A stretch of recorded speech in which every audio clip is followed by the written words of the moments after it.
now revealed himself openly and without question.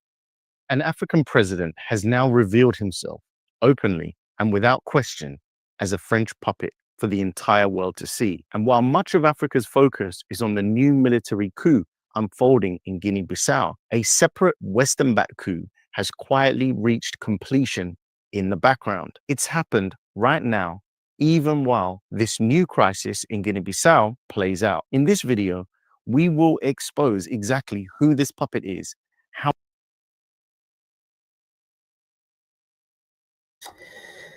All right, folks. Once again, this is Frank. The show going to start at 1, let's say 12 p.m. Sorry, I was about to say 1 p.m. But the show going to start at 12 p.m. However, let me say something about this video that I'm about to show, right? This video is not specifically talking about the Guinea-Bissau president. So this video that I'm about to play, as you see on the screen, is talking about the Gabon president.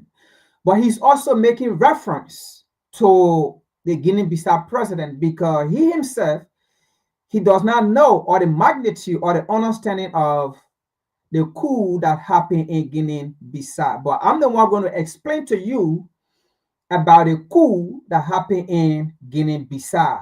You know, how it came about and why it came about and who were the people behind the coup, all right? But let me just give you the hint. So as you see on the topic there, on your dashboard, it says Guinea-Bissau, a Western-backed coup, all right? Guinea-Bissau, a Western-backed coup. Listen, folks, you know, like I said, right, and we've been saying, on this platform, WCC, we do not talk about a topic or an issue if we don't fully understand, all right? If we don't fully understand the situation or the case. Now, in the same way, when the issues in Gabon, the coup in Gabon happened, and people were rejoicing, people were happy, people were jubilating, right? And the thought or the fear that the coup in Guinea, let's say in Gabon, was the same as the coup in Mali, Niger, and Burkina Faso. It was on this very same platform that we came and said, no, the coup in Gabon, it is not the same as the coup in Niger, Mali, and Burkina Faso. It was on this platform we came, we said the coup in Gabon was planned by the West, along with ECOWAS, along with AU. It was planned. It was on this platform. And again, it became truth that what we said, that people did not understand, and they feared that it was the same coup that happened in Gabon was the same as Mali, Niger, and Burkina Faso. It was on this platform again. We came, we said, no, it is not the same. The coup in Gabon was planned by the West along with AU and ECOWAS.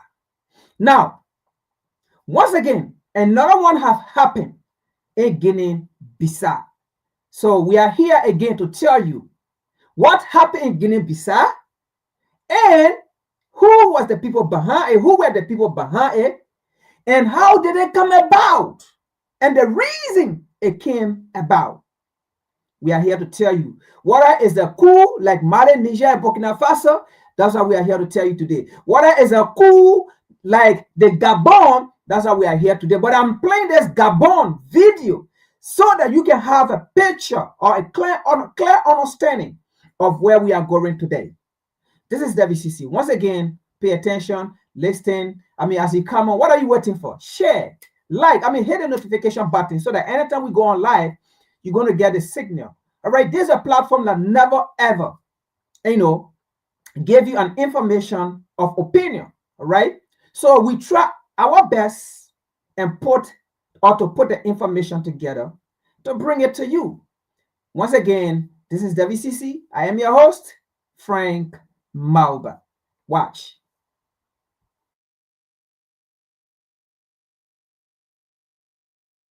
We know he's backed by the French, and why this moment should force all of us to pay attention to these military coups across the continent. If you care about uncovering who is pulling the strings and manipulating Africa from the shadows, then this video is for you. If you don't know me, my name is TJ. I'm Nigerian and British mixed, and on this channel, we talk about African geopolitics. So like many of you, I've been paying close attention to the military coup happening. Brother, those hair vitamins you're taking, they're for 25-year-old white boys, not 45 plus. In Guinea-Bissau. I've been searching online for details, trying to understand who might be behind it and what direction the country might be heading in. Many Africans are hoping it will resemble the same kind of military takeover we saw with the AES countries, where leaders took bold steps to push back against the French and Western domination. Those countries are still fighting destabilization efforts right now, funded and encouraged by the same external powers who want regional control. But in the case of Guinea-Bissau, the military leaders have not made their intentions clear. There are hints about foreign actors, but that could refer to countries or cartels, considering all of the narco activity that that country is famous for. And yes, it could very well be foreign governments. It could be France itself, but nothing has been directly stated and there's no evidence for us to really understand just yet. So before we celebrate anything as a victory against neocolonialism in that country, we need to wait and see exactly how things develop. Remember, even though Guinea-Bissau was colonized by Portugal, it still uses the CFA franc, the French-controlled currency that has kept many African countries trapped in economic dependency. So like I said, I was researching the situation in Guinea-Bissau, and in my feed came this video. This video clip shows the president of Gabon, Brice Nguema, smiling and speaking warmly, schmoozing, you might say, with Emmanuel Macron. They talked about the youth in Africa, partnership, cooperation, and the future of the continent. The exact words, well, I'll leave that for you to go and do your own research. It's not really relevant to what I'm talking about here. The fact is that they were together, and where this meeting took place is way more significant. You see, the meeting took place just a few days ago during Macron's state visit to Gabon. And this state visit was presented with enormous fanfare. It was basically a Gabon-France public summit. And for me, all this moment symbolized was the final victory declaration for France. It was a public confirmation that the Gabon coup, which many hoped would be an anti-neocolonial event, was instead delivered to a new leader who openly opened the doors of France to secure its influence under a new regime. In other words, a new puppet has finally been inaugurated. Maybe we could call it the consummation of the relationship between France and this new regime. Now, I've got to give a little credit here because when the military coup first happened in Gabon, the first person I heard sounding the alarm that this may not be what it appears to be was the YouTube channel, The Merc. See, at the time of the coup, the leader, Ali Bongo, who had a long and public history of corruption, misappropriating funds, and enriching himself and his family, including his wife, who was tied to shady deals with France, French corporations, and questionable contracts. So removing Ali Bongo made a lot of sense. But that did not automatically mean sovereignty was restored. Why?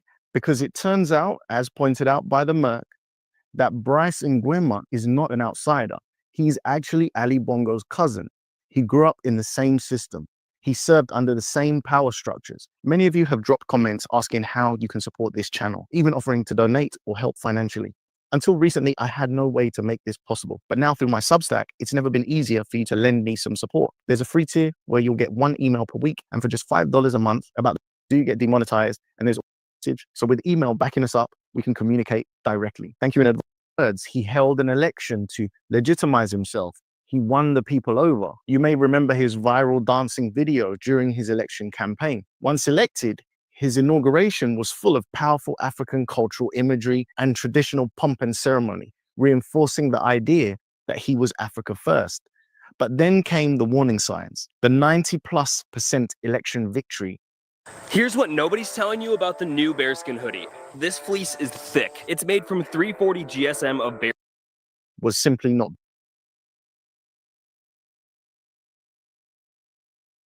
All right, once again, right, as the narrator said in this video, there's a reason why folks are playing some of these videos before the show can start. Is because I want you to pay attention to get certain things, right? So, as the narrator said, you saw this individual dancing, doing all kind of a traditional, performance and those things. And then henceforth, they went to elections, right? And then he got 90+% of the vote. Listen, folks, are you telling me there was no opposition? There was no other person that ran with him? There was no other opposition party that ran with him? And he went and won an election with 90+%. Are you kidding me? Folks, what are you seeing on the African continent? What did you see in Tanzania? The same thing. This lady. And let me say this, folks. I know it's going to take much of our time, but let me say this. Now, this notion of bringing in Western ideas or inclusion, and let me say this, female, don't come for me, right? But it is the truth. We need to have inclusion. That is, we need to have female participation, which is not a bad thing. But listen, folks, for me, I believe we have to get away with those Western mentality, those Western ideology. It's all fake, right? Whether female or male, we need people into position of power. We need people on our continent. We need people in our various nations that will represent the people. Not that Western mentality, we need inclusion. Like I'm saying, right? Whether male or female, we need people who understand our struggle. We need people who understand the African history. We need people who understand the Black man history, the Black man struggle. If we do not have people in power who understands the Black man struggle, regardless whether you can have female participation of equality to male participation, is not going to solve our problem. I don't care. You can have the best female brain in power. I don't care. You can have the best male brain in power. If those females and males do not understand the purpose, the struggle of Black people, what we need, folks, is going to be cost 90. Take your calculator and then plug cost, COS, and then 90 is going to give you 0. So cost 90, it just means 0. Those of you who know calculus, right? So I don't care how you can have the best female educator, right? Or male, whatsoever. If those leaders, those people do not understand what Africa needs, do not understand the African people enemies, it's 0. All right? Like I was saying, the Tanzanian president, Suluma or whosoever they call her. Oh, she's a female, we need a female participation, she's a mother, all those things is BS. We need to get away with Western mentality, inclusion. Now, that is not to tell you like I'm against inclusion. What I am against is putting both male and female in power of African leaderships who do not understand the African man's struggle, who do not understand what the African man's need, who do not understand what an African child needs. That is what I'm against. So you heard what the narrator said. When Alio Bongo, not Alio Bongo, but the man who succeeded Alio Bongo, they went for elections. He came in as military coup. And then they went for elections. And then he won 98 or 90+% vote. If to say there was no opposition in the country. Now, what am I going to? Folks, there's a new trend on the African continent. There's a new trend. You know, when these Westerners, Europe, including the United States, after they enslaved Africans, then they went back on the African continent. They colonized the African continent. They divided Africa among themselves. And then there came a time period. African decided, right, to fight for independence. And then during that time period, what did we see? We saw directly Europe and America killing African leaders. Leaders who wanted betterment. I mean, leaders that you think the United States would even work with, Europe would even work with. Leaders who believe in democracy just like how the United States, so to speak, believe in democracy. Leaders who believe in human rights, rule of law, right? Just as, so to speak, Europe believe in rule of law and human rights. But what happened? Directly or indirectly, the United States and Europe killed, slaughter, unalive those leaders. And then what happened? The United States and Europe, what did they do? They supported dictator. Then they supported coup that the honor man that they partook in on the African continent. Right? Now, during that time period again, if leaders like Nkrumah, leaders like Amiga Cabral, and the list are there, you know them. I don't have to name them, you know them, right? Those leaders have great vision for Africa. Just how, in quote, the United States think she loves Africa. Just how, in quote, Europe think they love Africa. There were leaders who came on the African continent who love Africa, just how the United States thinks she loves Africa, right? Just how the United States have made you think she loves Africa, or Europe have made you think she loves Africa. Those great leaders came. Who undermined them? The US. Who undermined them? Europe. Some of them were unalive. Some of them were forcibly removed from power. And then puppet government went in. We saw those things, and those time period passed. Now, some of those leaders who refused again, sanctions were put on their nation, not because they did a bad thing, not because they were against humanity, not because they were ill-treating their people, that the United States, so to speak, the war police wanted, to speak for those African lives and things, not because of that. Only because some of those leaders said no to American interests over their nation or national interests. Sanction went on those nations. America did not care about human rights, about the people that live in that place. America did not care that if we put sanction on this nation, what about the citizens? Because at the end of the day, the people in power, it will not affect them. It will not affect them. And in fact, what then going to happen? The people in power, they're going to stay in power. Like we saw in the case of Robert Mugabe. To the extent even Africans did not understand. Some Africans, they start blaming Robert Mugabe. Do you think Robert Mugabe will leave power?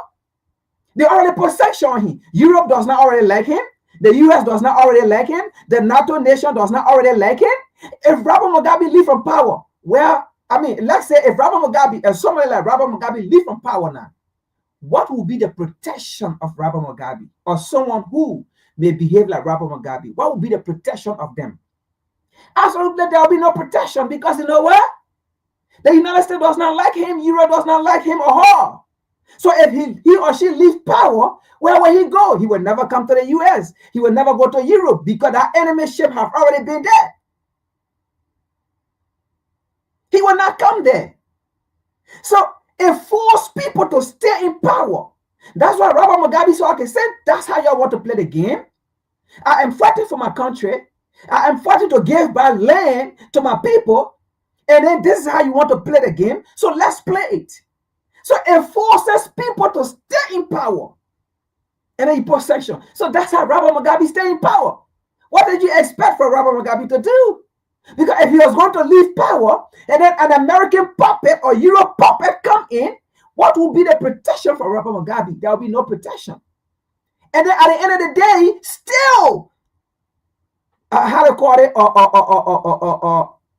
the country that Robert Mugabe served, Zimbabwe.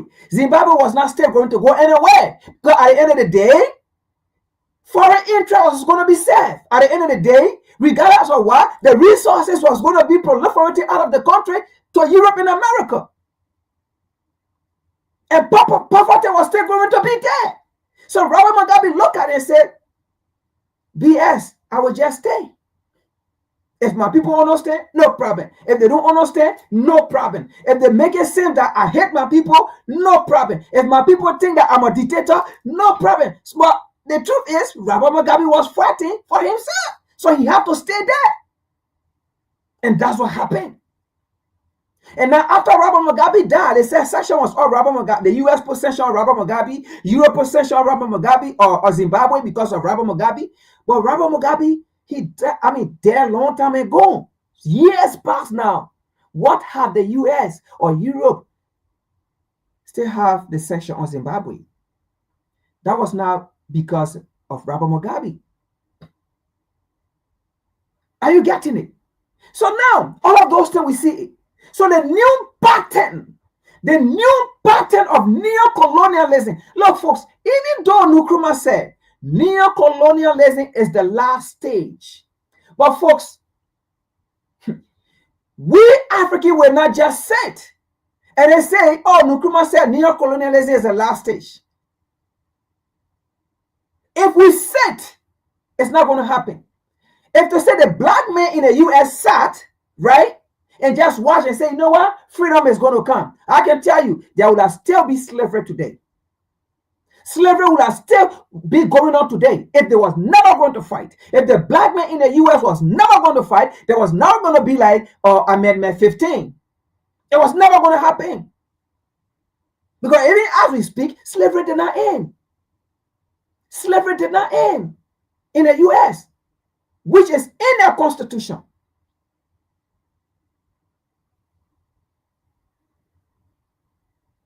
Which was replaced with the prison system.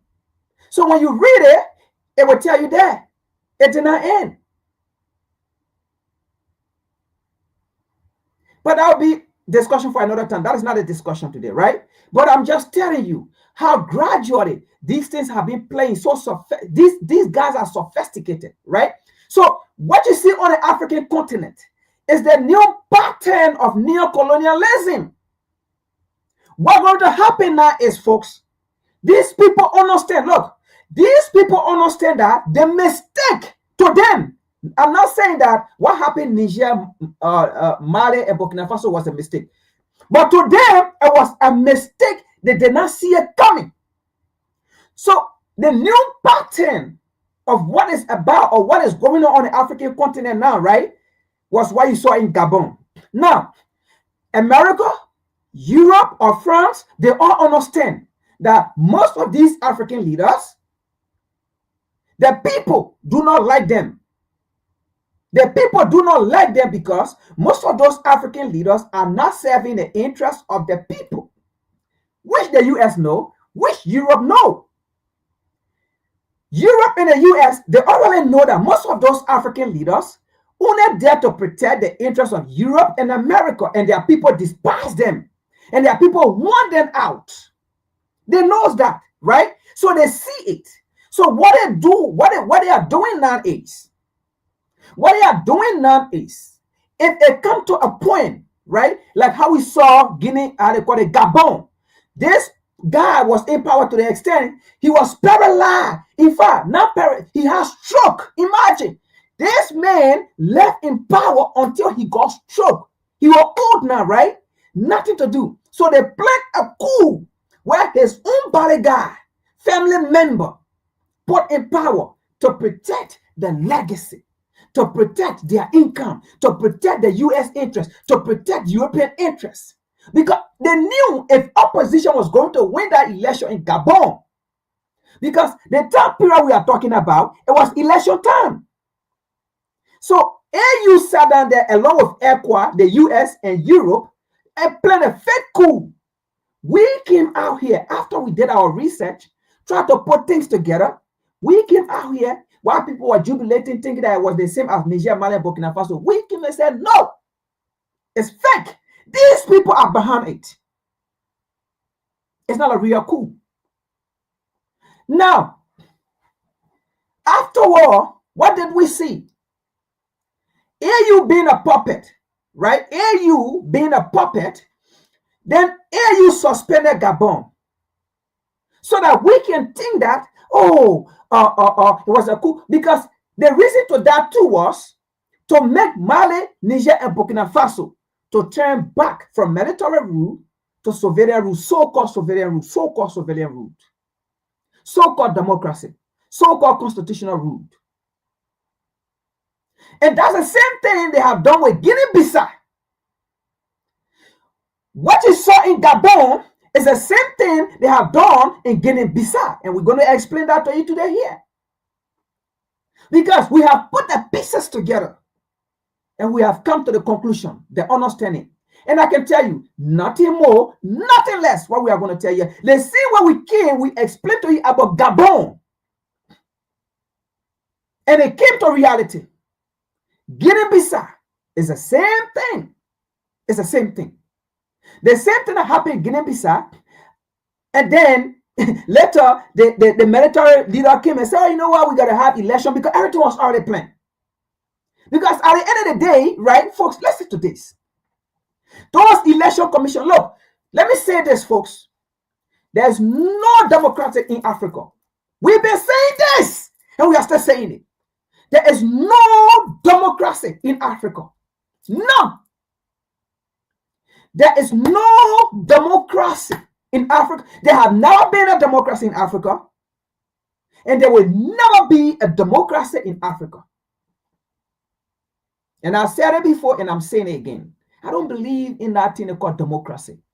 What I believe in is what's going on in Niger, Mali, and Burkina Faso. I call such government democracy. Because that's why I keep saying we have to define democracy in our own perspective. Not those Western democracy form of government by the people, of the people, for the people, for the people, these are people, these are people. Those are all BS. What is going on in Niger, Mali, and Burkina Faso is democracy, which we have to define according to our struggle.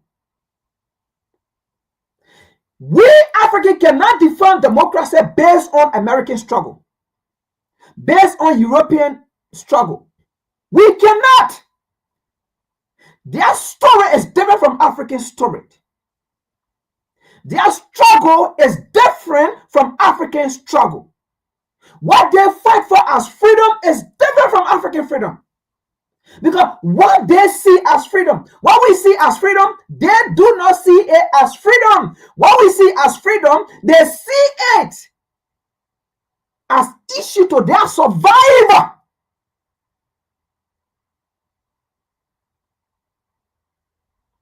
What we see as freedom, they see it as issue to their economic empowerment. So what we see as freedom, they do not see it as freedom.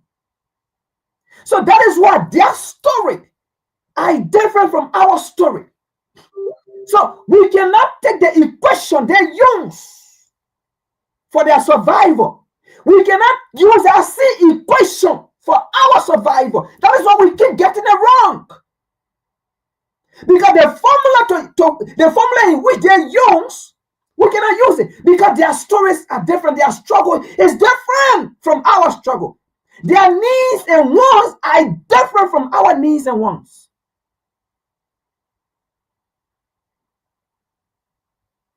So that is a new trainer. So when they do that, because they know that, right? So look, these people, they play on our intelligence and on our emotion as well.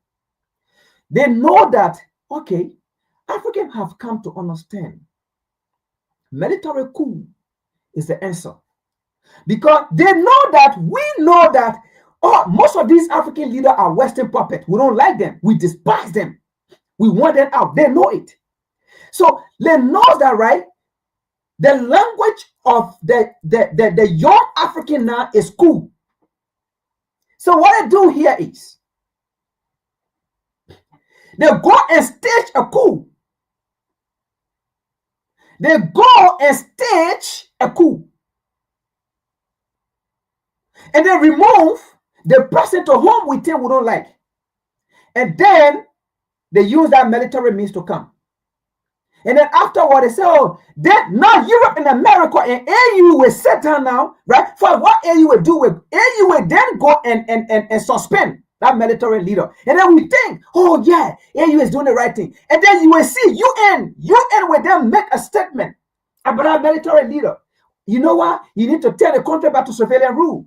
The people need to do that. And then you would think UN is speaking in your favor, though. You think so? You will think that. But it's all planned. And then you will hear America making her own statement.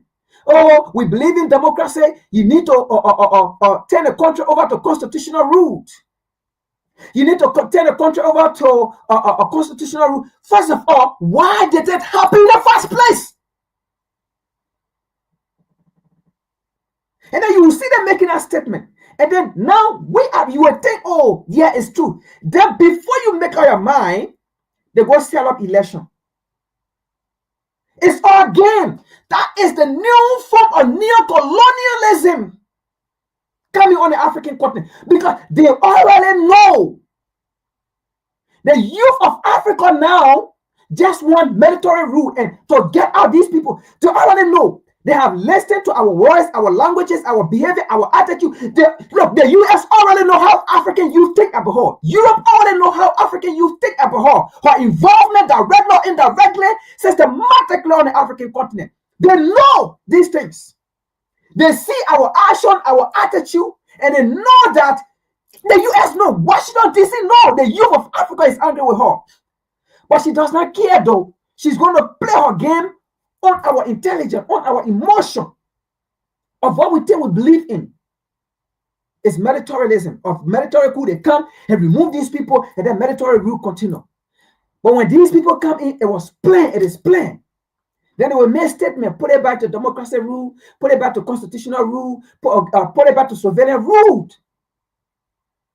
And then they go for election, boom. This person won, 98%. That's what happened in Gabon. 90+%. You have to say there was no opposition. The same people, the same family. And then before we know what happened, France was still present in Gabon, doing the same thing. Come on, my guy. It's the same thing that happened in Guinea-Bissau. The people did not like the president of Guinea-Bissau. The people wanted the president of Guinea-Bissau out. They didn't need him. So the Western world, these Western nations, based on their interests, they couldn't allow that. They sat down, planned a coup. And that's what's going to be going on in most African nations now. So we're bringing it out so that you can know. We're bringing it out so that you can know. Election is going to take place. But once they know the election did not go or do not go in the interest of the seated president that is protecting the interests of the West,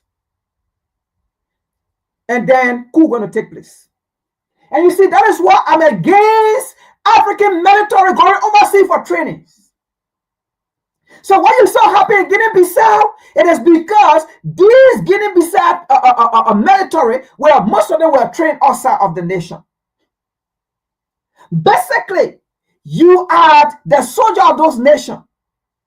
You see, and that is why the AES nation said, no, we do not want these neo-colonialists training our army. We ourselves will train our army because the army have a code that nobody should know about.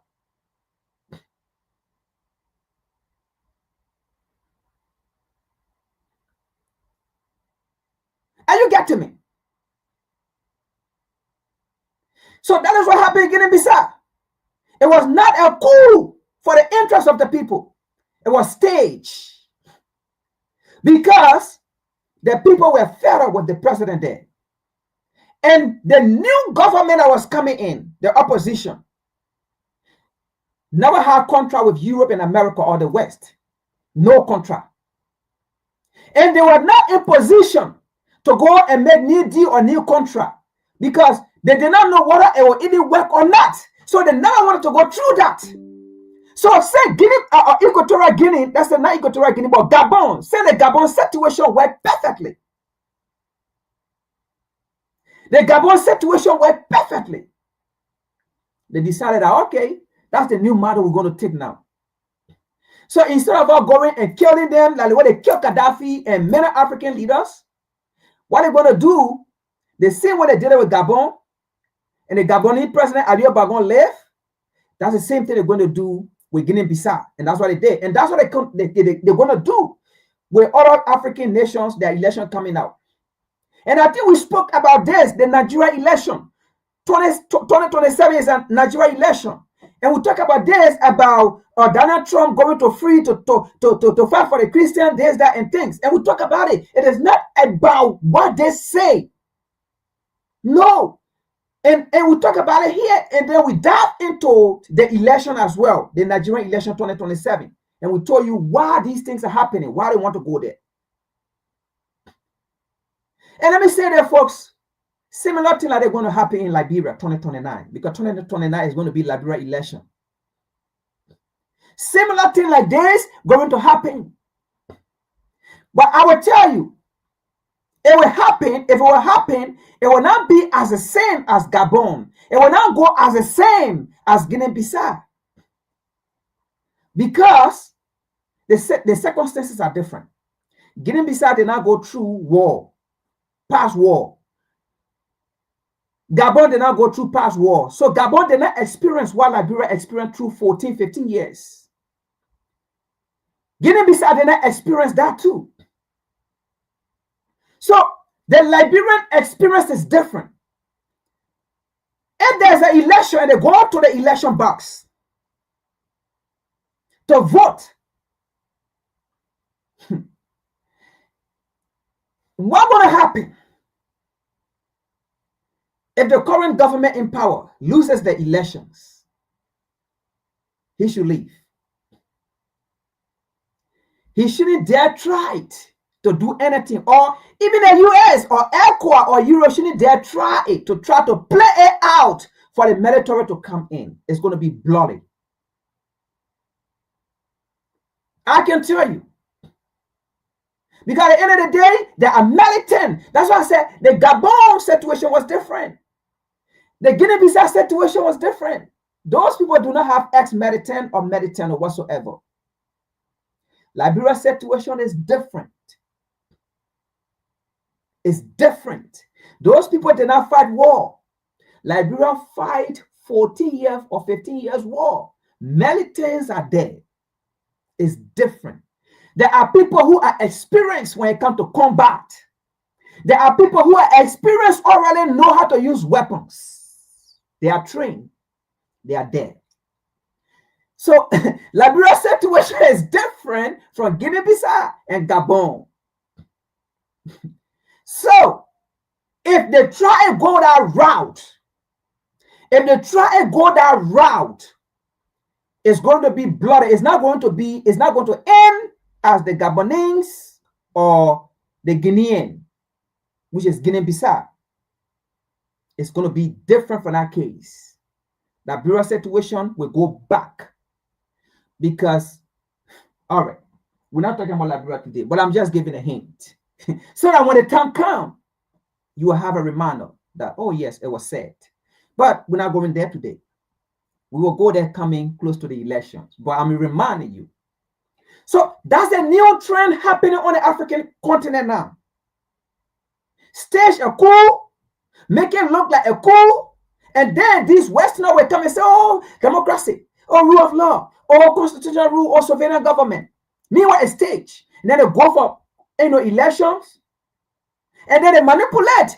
They put up that same person who overthrew, who became, they will put that same person in power. They will put that same person in power. Because they fool you, they lie to you to make it seem that, okay, let's go to election. So that it will look perfect. You know what? So there will be no military rule. So let's go to election. But it's lied. It's not elections. That was not your vote that elected this man or elected that lady. No, it was not your vote. But they just lied to you that, you know what, let's go to election so that we will make it seem that, you know, okay, military came in, the military turned over the nation to the civilian or to the constitution or to the court, and then they went for elections, and this happened, and this person won.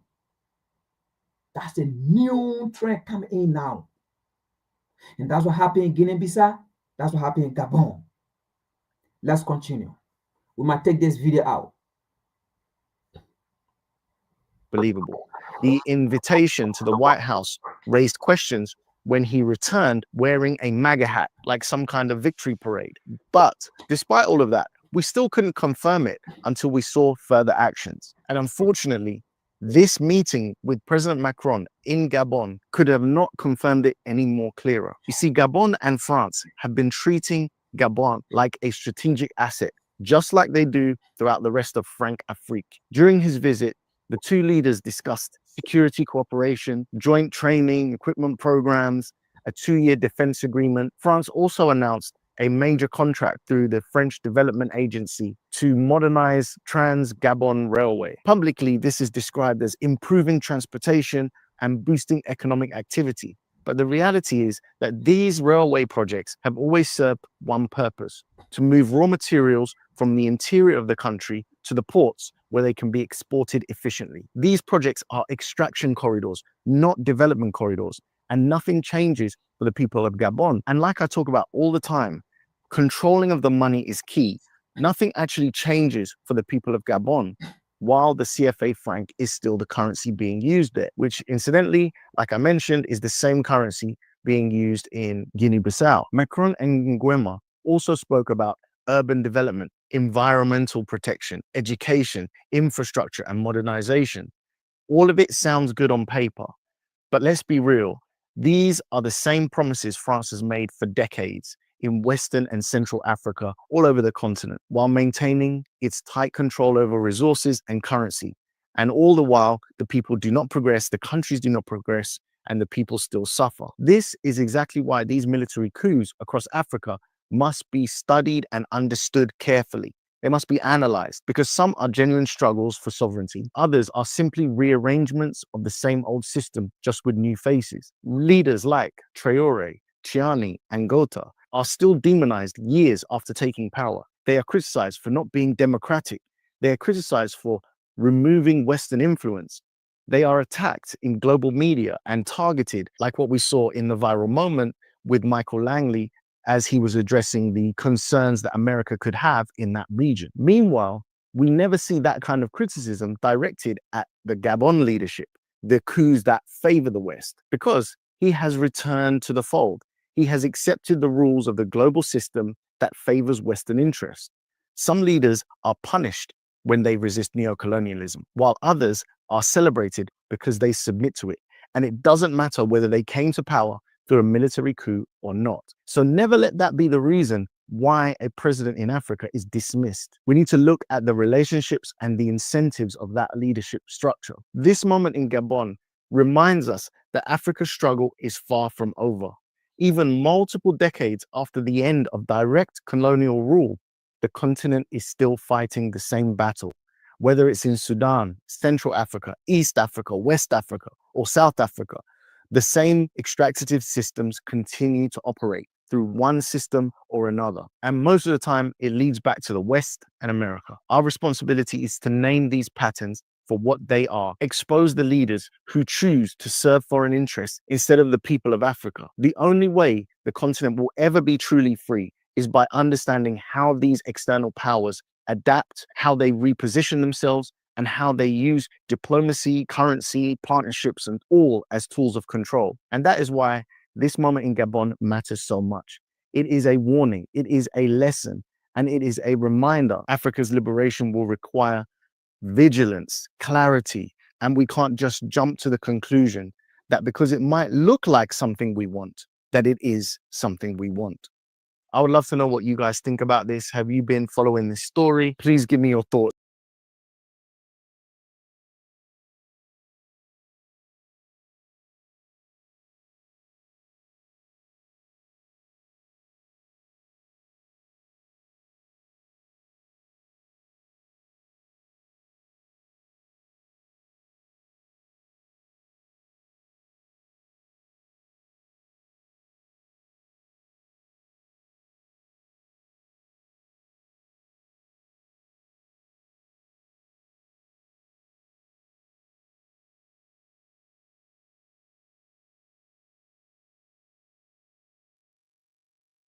At the sad history of Kenya.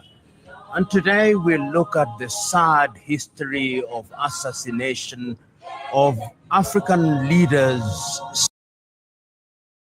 since the 1960s. Of course, there have been many assassinations, but some of them have stood out. The most memorable, of course, started in 1961 with the assassination of Patrice Emery Lumumba in Katanga. We now know, courtesy of Ludo de Vet and other evidence that is in the public domain, that the Belgians and possibly the Americans were intimately behind the assassination of Patrice Emery Lumumba. Because after Lumumba's death, and we will talk a little about why Lumumba was assassinated, we will remember the assassination in 1963 in Lomé, Togo, of Sylvanus Olympio, the first president of that country. After that, there were a series of assassinations. We'll remember the coup in Nigeria in the month of January 1966. We do not have the details as yet, but we saw the death of Abubakar Tafawa Balewa, who was then the first prime minister of the Federal Republic of Nigeria. On that night, of course, the death of the Sultana of Sokoto, Sir Madubelo. And it did not stop there. We saw once again in 1969, in the midst of the struggle for the liberation of Mozambique, the death of Eduardo Mondlane in Dar es Salaam, Tanzania, when he received a bomb hidden inside a book. And Eduardo Mondlane's death was as debilitating as it was frustrating. And it did not stop there. Once again, in Guinea, in Conakry, we saw the death of Amilcar Cabral, who was then in the midst of the struggle to liberate Guinea-Bissau and Cabo Verde from the chains of Portuguese colonization. And it did not stop there. Later, we saw the death of the young Tiro Ngopotse, who was involved in the struggle in South Africa. And we saw other assassinations. Of course, we are familiar with the death of Samora Moises Machel. The jury is still out of who the prosecutors of his death were, but we know that his plane was brought down. And it did not stop there. The death of Omar Isidore Sankara in 1987 was also a death that debilitated the struggle which had just started in earnest in a country then known as Upper Volta, but whose name was changed to Burkina Faso. That death in Ouagadougou, we now know, could have been at the behest of France, and we know that there has been a successful prosecution of Blaise Compaoré, who we know was a comprador of the French. Much more recently, in the year 2011, the painful death of Muammar al-Gaddafi in the year 2011. Africa has seen assassinations. Kenya.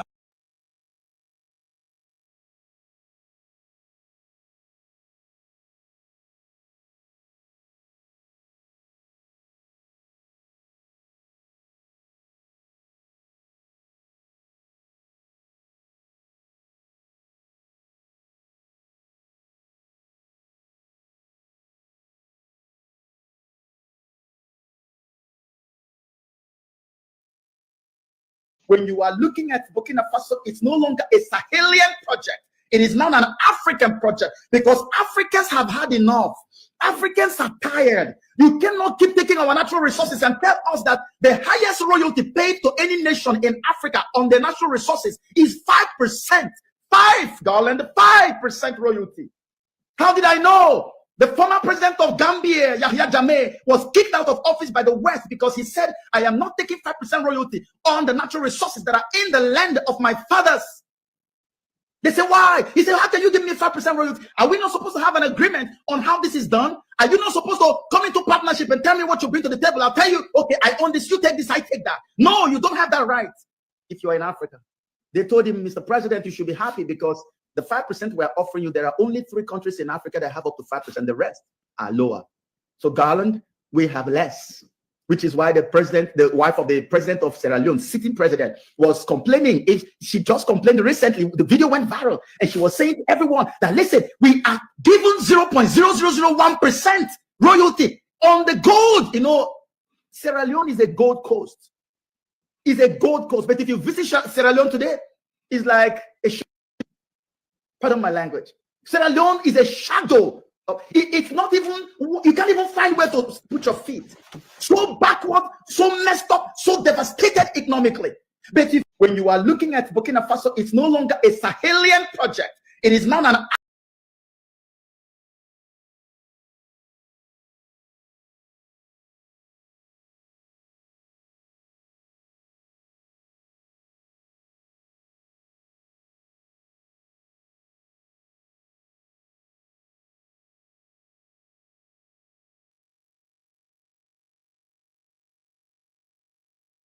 All right, folks, let's get into it. So today, right, as we have already explained later groundwork about Guinea-Bissau, about the new trend or neo-colonialism, right? Let me say that, folks. You see, like I was saying, like I said earlier, and let me repeat myself again.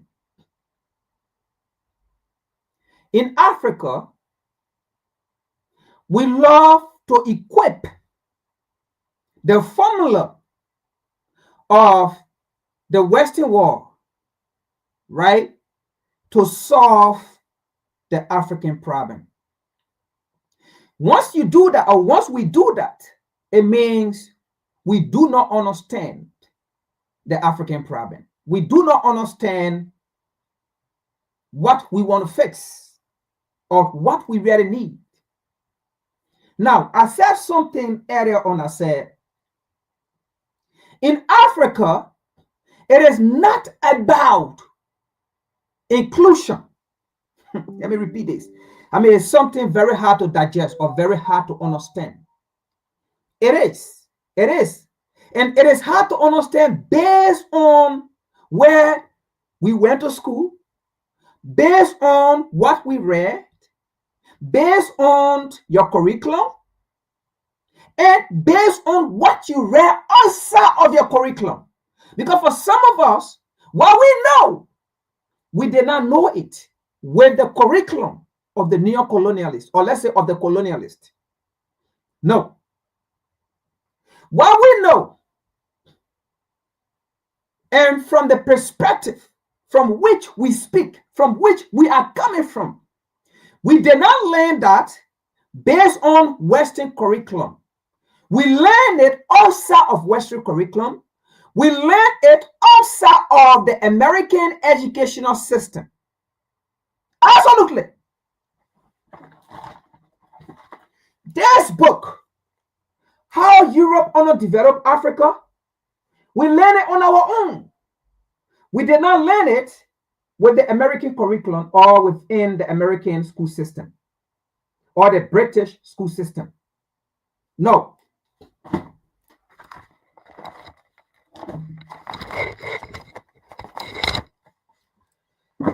This book, West African Proverb, West African Proverb, or West African Proverb. We did not learn this in the American educational system, and we did not get this book within the American educational system or curriculum. Nowhere you will find it in a bookstore. Nowhere you will find it in the library. Nowhere. This book, written by Dr. Kwame Nkrumah, Handbook of Revolutionary Warfare, Handbook of Revolutionary Warfare. You will not find this book in the American educational system or in any American school. You will not find this book. So this book, we got it outside of the curriculum.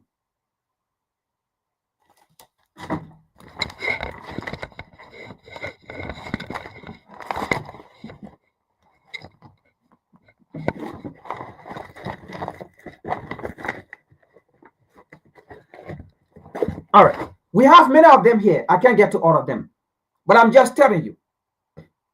So you can be educated. You can have, you can have all the awards, right, in the American educational system, the British educational system. But that doesn't mean you understand the African people's struggle. That doesn't mean you understand what Africa needs. No, it's two different things.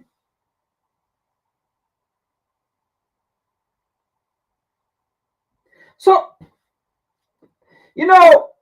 up to today, when I hear some Africans saying that our forefather sold us to slavery, when I hear some Africans says that our forefather gave our land to the white man, when I hear some Africans saying that our forefather did not fight for us, what comes to mind is, are you not still doing the same thing today? The same thing you accuse your forefather of. And let me say this. This is not only about the African continent. Even in the US here, in America, in the UK, black folks are still going against black interests. I think we have a lady from Nigeria, a Nigeria-born British in England.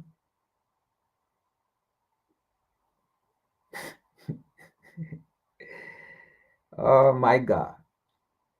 She have a position. Very prestigious position. But she is the one speaking against African. You see that? So this talks is not only about people on the African continent, they're everywhere. Are we not still doing the same thing today to ourselves, to our people?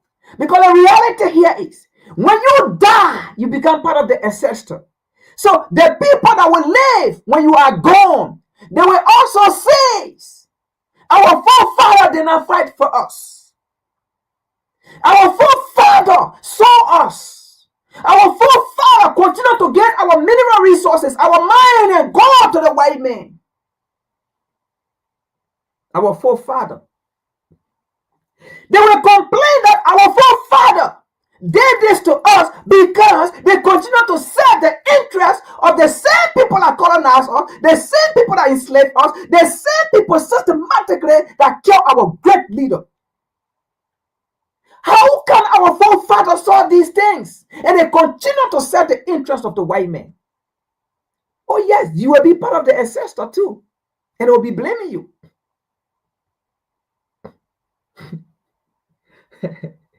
Folks, I keep saying this. Our forefather fought. We saw Yaa Ashanti-Tiwa. You know the story of Yaa Ashanti-Tiwa. She fought. You know the story of Queen Nzinga. She fought.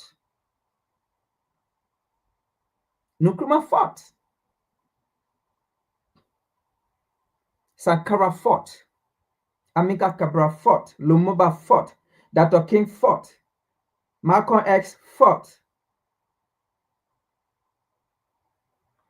But who carried the story of those people? Who carried the story of those people? We carry the story. The white men don't carry, Europe don't carry, America don't carry the story of those people. Because those people, they believe in this. Europe does not believe in this. America does not believe in this. So they will not carry the story of those people. You see? Those people believe in this. Europe does not believe in this. America does not believe in this. Those people believe in this. Europe does not believe in this. America does not believe in this. Trump does not believe in this. Biden does not believe in this. George Bush does not believe in this. Emmanuel Macron does not believe in this. Folks, the formula to which we can solve the African problem come from these books. The formulas are in these books. These books. Our forefather left them for us. So when you start blaming your forefather that they did not fight for you, it's because you betray yourself, because you're not reading these books. And I can tell you, if you give these books to some African, they will see it as nightmen. They will insult you. They will see it as nightmen. They will tell you, why are you reading this book? What is in this book? It is no longer happening. What in these books are no longer happening? Why are you reading these books? But guess what?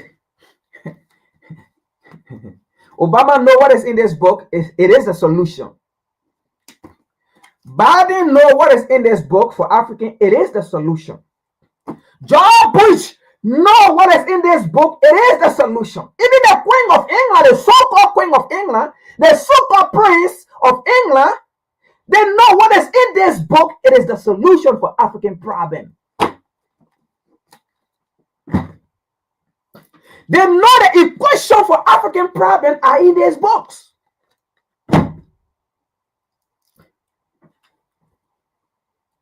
So let's read something here. For those of you that like to say, without Western education, Africa will not give her full potential. I say you are a liar.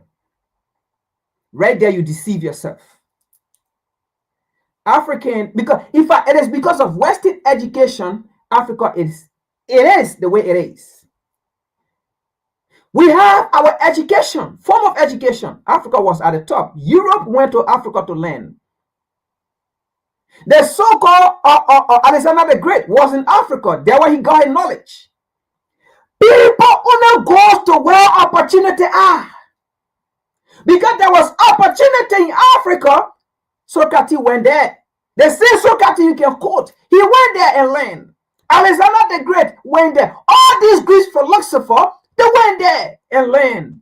People only go to an area where there are opportunity for better life and better understanding.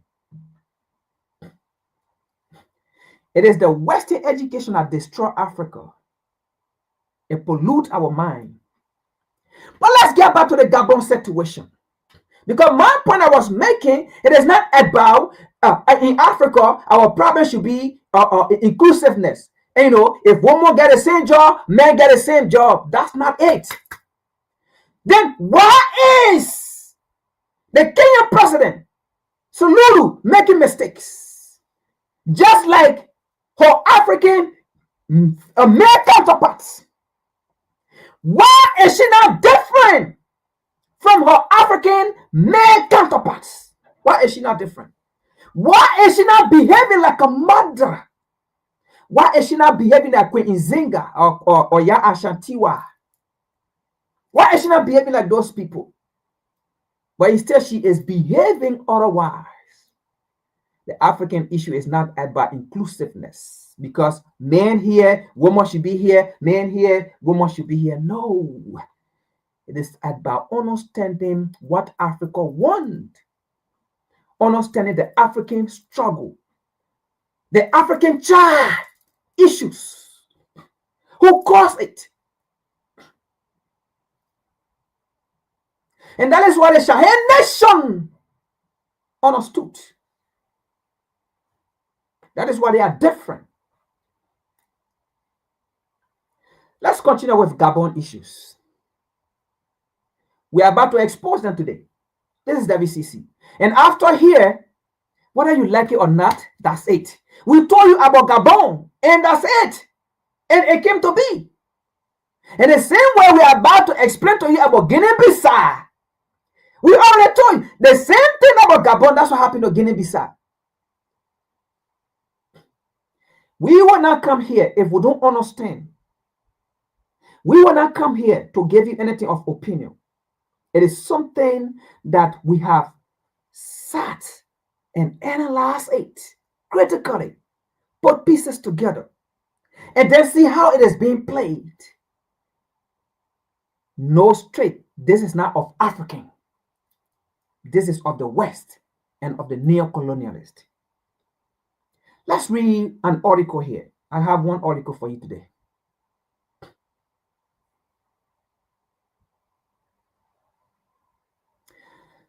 Now, let's read. It says, Guinea-Bissau, new military route, move to consolidate power after coup.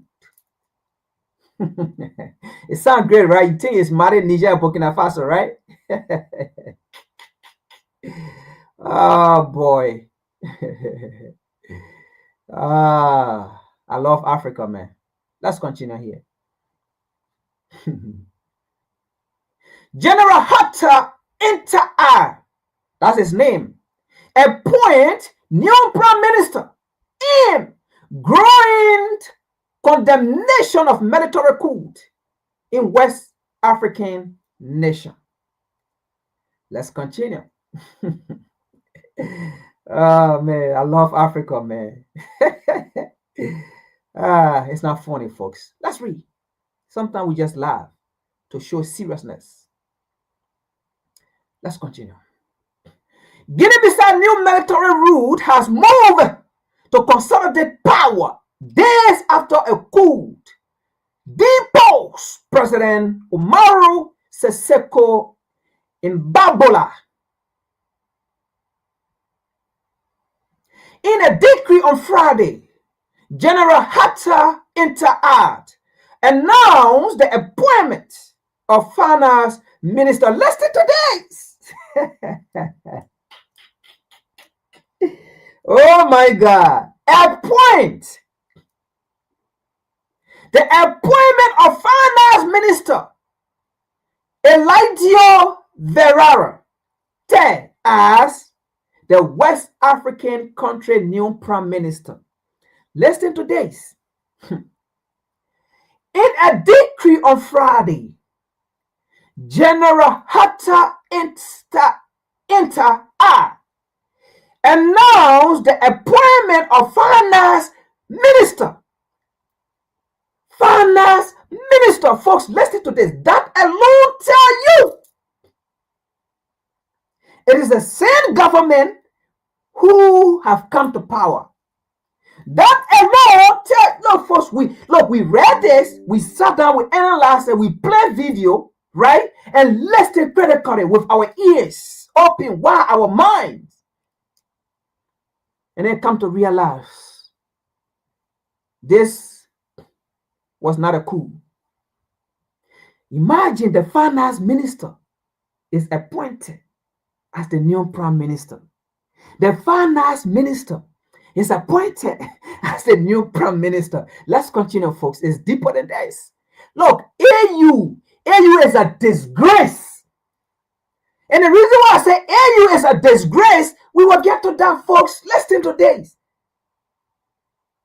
Look, if you have never subscribe, man. Subscribe to the channel. If you have never share, hit the notification button. AU is a disgrace on the African continent.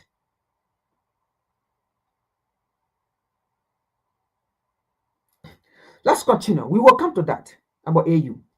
For me, once I've been saying this. No African youth should embrace AU. I'm telling you this. AU should be dissolved in a minute. And let me say this. The next action we are about or we're going to take against AU is going to be one of their meeting or gathering they're going to have, whether in Ethiopia, Addis Ababa, or whether it's in South Africa, Johannesburg, or whether in Ghana, Accra.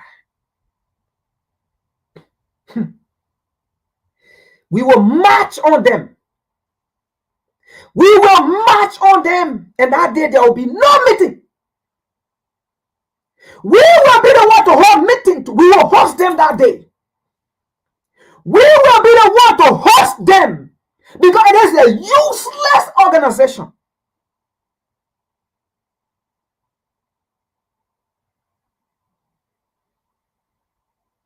It might have been important back then, but today it is useless. And as we know, it had been useless back then. It was useless. Because after the Monrovia meeting in 1965 or 1963, that was not fruitful as Nkrumah wanted it. That's how they went to Addis Ababa May 25th, Ethiopia. And the result of the May 24th or 25th in Addis Ababa, Ethiopia, it is a result of what we are going through today with the AU. Had it been that they listened to Nkrumah, had it been that the Monrovia group listened to the Casablanca group, what we are discussing today, I believe we wouldn't have been here to discuss it today.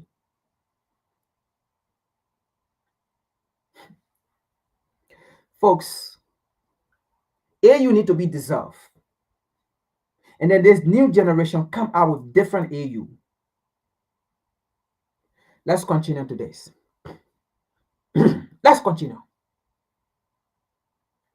The people of Guinea-Bissau expect a lot. That's the military ruler talking now, right? Because after they appointed, you know, folks, these are all Sheri. These are all Sheri. How can the people of Guinea-Bissau expect a better leader at the same time you annul the final minister as the new prime minister? The finance minister as the new prime minister. Are they not the same people in government or in power? And then you say the people of Guinea-Bissau knew better. Let's continue here, folks. There's a lot of days. Be with me. Be with me, folks. The people of Guinea-Bissau expect a lot of their new leaders. Inter A, that's his name, Inter A, told Ted doing a brief swearing-in ceremony, saying he hoped the new military government and the prime minister will continue to work hand in hand. Now, folks, the new military government was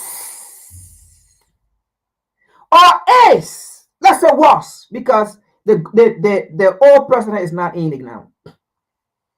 He was a bodyguard, a special, a song, I don't know how to call it, to the president.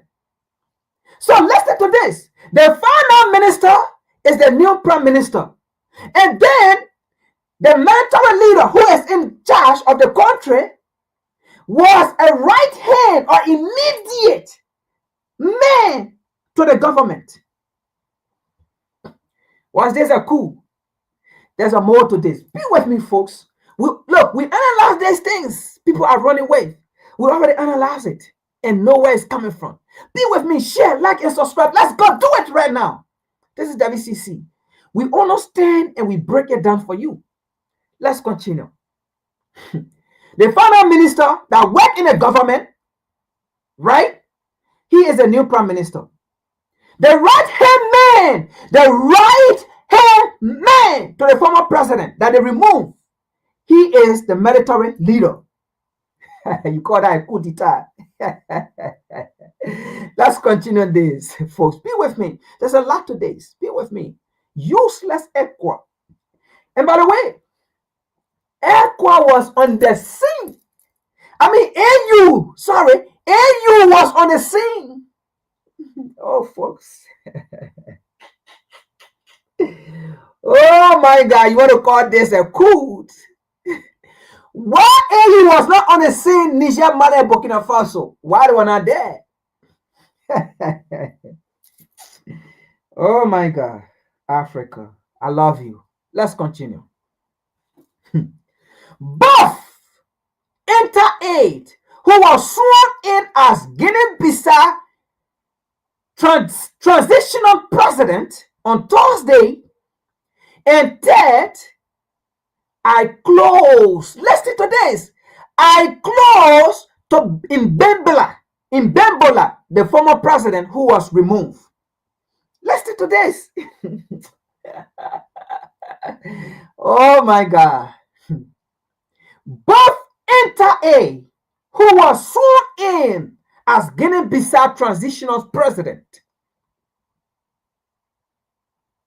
the military government leader, on Thursday, and T.E., that's his name, his last name, I also close to in Mbembola, the deposed president. These were all right-hand men working in a government or in Mbembola. Let's continue.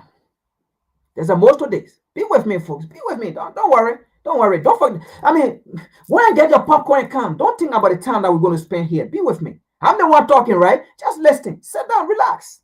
I mean, this is WCC. You're in a theater. We don't disappoint. Let's read. Previously served in his government. These leaders who are currently carrying on Guinea-Bissau, right? They previously served in the government of Mbembola and as the campaign director of Mbembola party in last Sunday. Listen to this, folks. Listen to this. These people who came into power, the finance minister and the military leader, a right-hand man, right, to the deposed president. They were on the campaign board. In fact, they served as campaign director. Oh my God. You see how this was played? These folks served as campaign director for the deposed president party, in fact, just on Sunday. And then before Wednesday, the coup happened.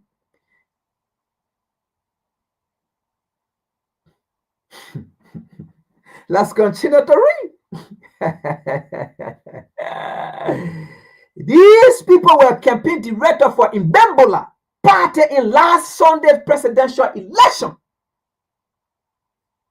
Let's read. Let's read. On this platform, we may not be a good reader, but we read with clarity. Let's read. Friday announcement came just day after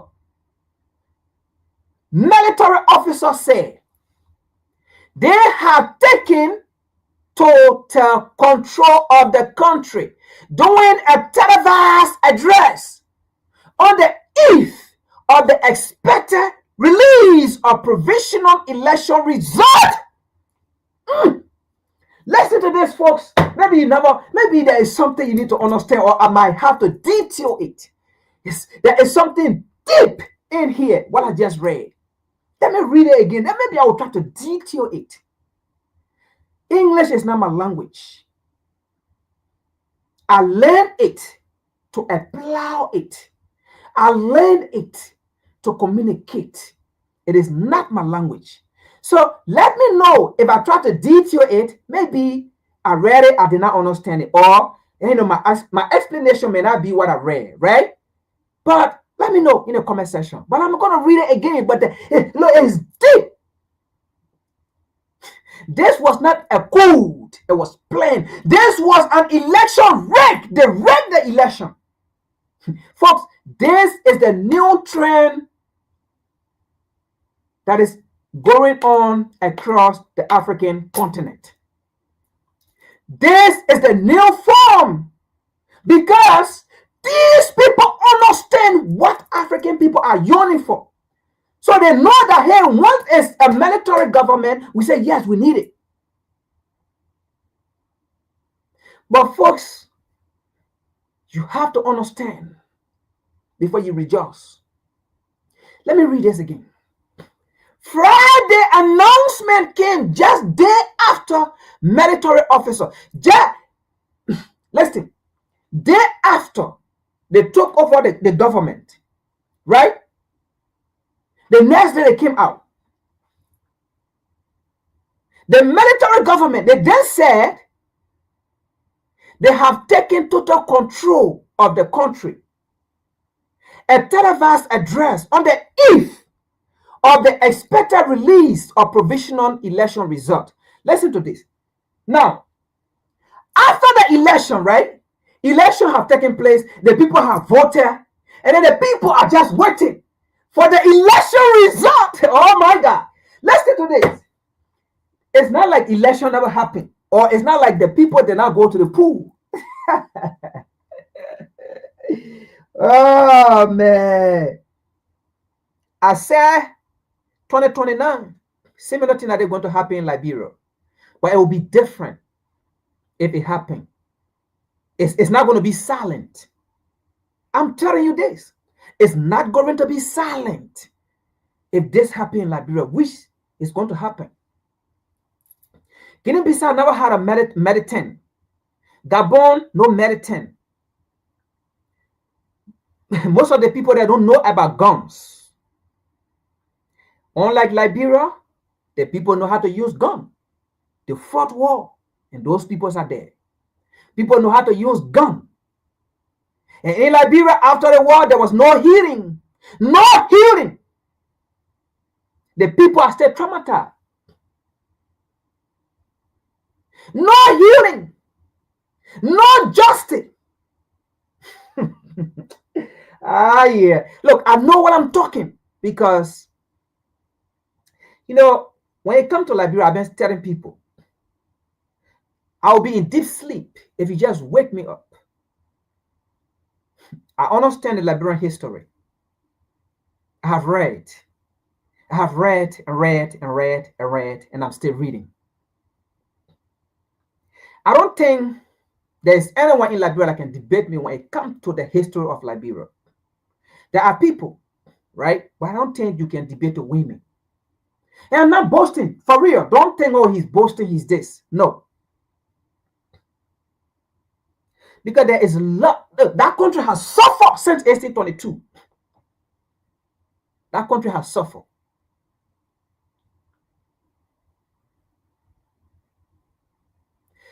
Let's continue anyway. It's not about Liberia today, but I'm just reminding people. Similar thing that they're going to happen in Liberia. But don't expect the outcome to be as the Gabon or the Guinea-Bissau. Because, amen. Let's continue. Let's go ahead. Let's stick to this topic. So, there was elections, right? There was election. Here you go. If they try this in Liberia, it's going to be different. The people should go for elections, and then on the eve or day for the election to be result to be announced. Oh my God. And then there's a military coup or takeover. Look, that military leader that will come over in Liberia, be careful. Anyway, I don't know. I keep saying I don't want to talk about it, but I keep going there. I keep going there.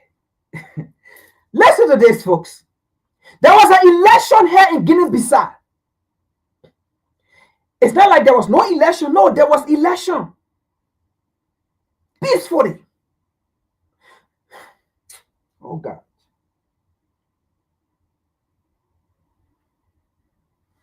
Folks, I get bored. I get tired. I keep hearing about we need to protect our democracy in Africa. I get bored and tired. I get frustrated.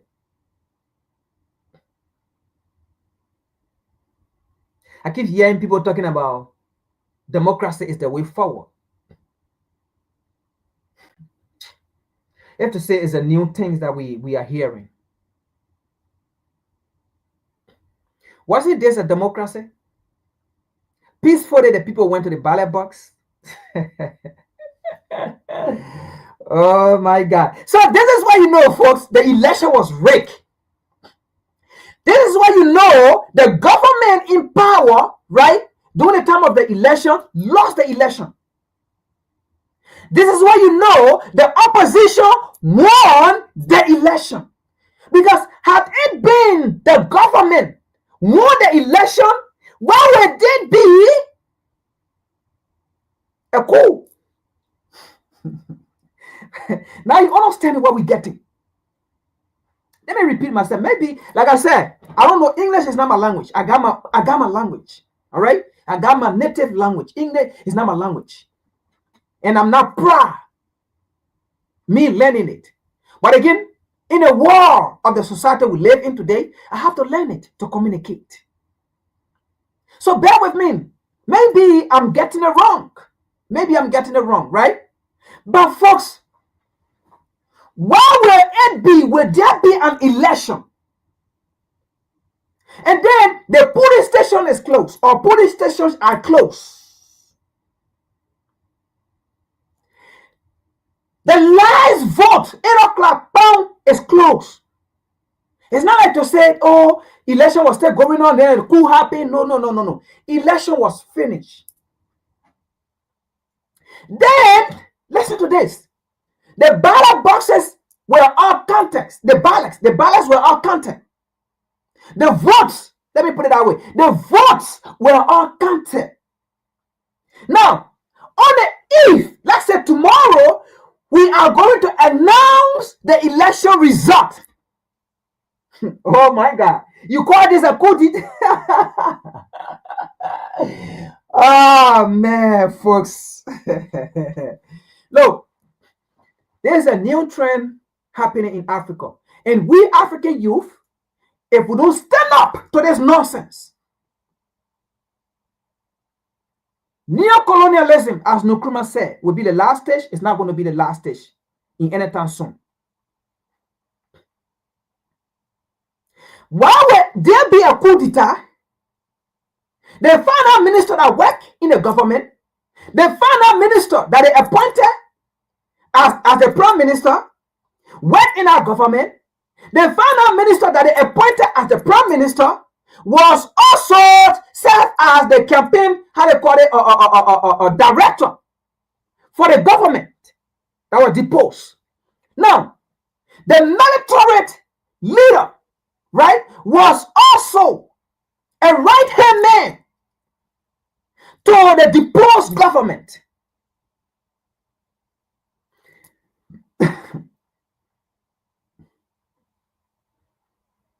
After the election is finished, the ballot box was taken, votes counted. Then tomorrow, time to announce the election. Then today, military take over. What does that tell you? What does that tell you?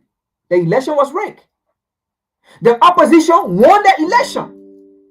The opposition won the election.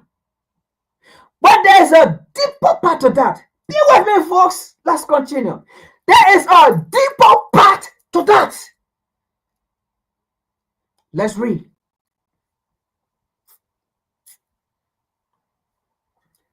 Imambola had been seeking re-election. The deposed government he has been seeking re-election. Again, his main challenger, Fernando Diaz, both candidates had declared victory. Both candidates had declared victory in advance of the result. In advance of the result, which have still not been released. So tomorrow, let's say today, right? Tomorrow the election results supposed to be out on Sunday. Then today, Saturday, I am jubilating as an opposition, or I am jubilating as the president, as the current president, right? I'm jubilating, I won the election. Then the opposition, on the other hand, is also jubilating, I won the election. Folks, let me ask you a question. Just because I'm jubilating and the opposition leader is jubilating, or the opposition party or or supporter are jubilating and my supporter are jubilating, does that entail in any way give a reason to carry on coup? And I'm asking,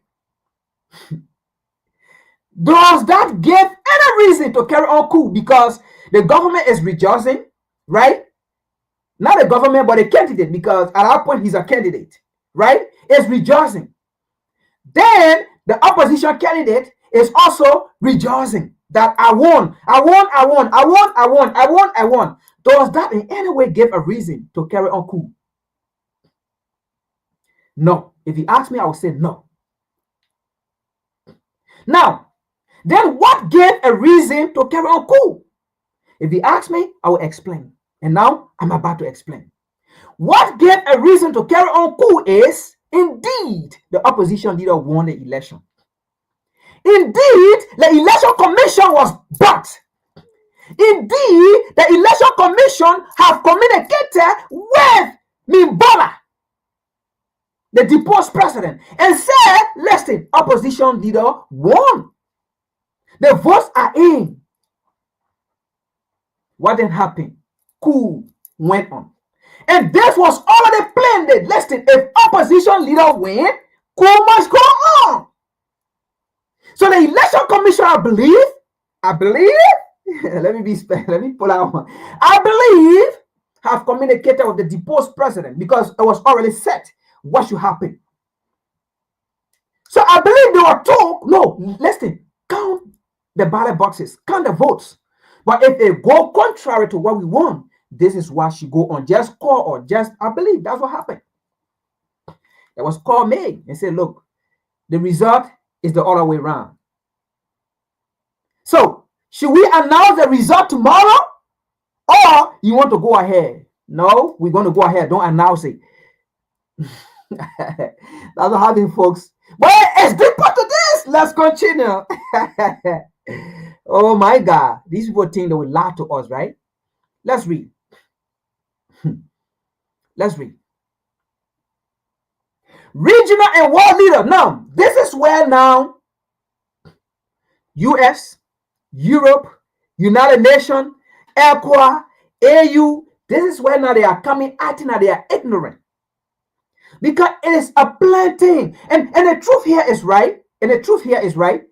I don't want for people to think that, oh, AU suspended Guinea-Bissau or ECOWAS suspended Guinea-Bissau. So that means ECOWAS is neutral. No. No. ECOWAS is not neutral. That's the game.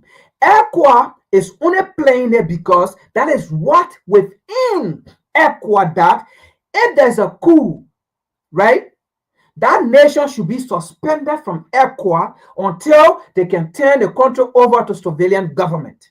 And then before they can come back. But that doesn't mean ECOWAS is innocent of what went on in Guinea-Bissau.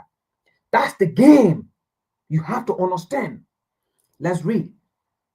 Regional and world leaders have condemned the military coup. You know, if they don't do this, right, what do you think will happen? People will start to question them. Oh, you condemn Burkina Faso, you condemn Mali, you condemn Niger. But why are you not condemning this? It's a game. It's a game.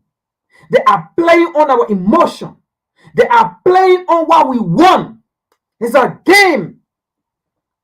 But I already explained to you here. You already know it's a game. It was not a coup. Let's continue. Regional and world leaders have condemned the military coup. One of Sarah in Guinea-Bissau since it gained independence from Portugal in 1974.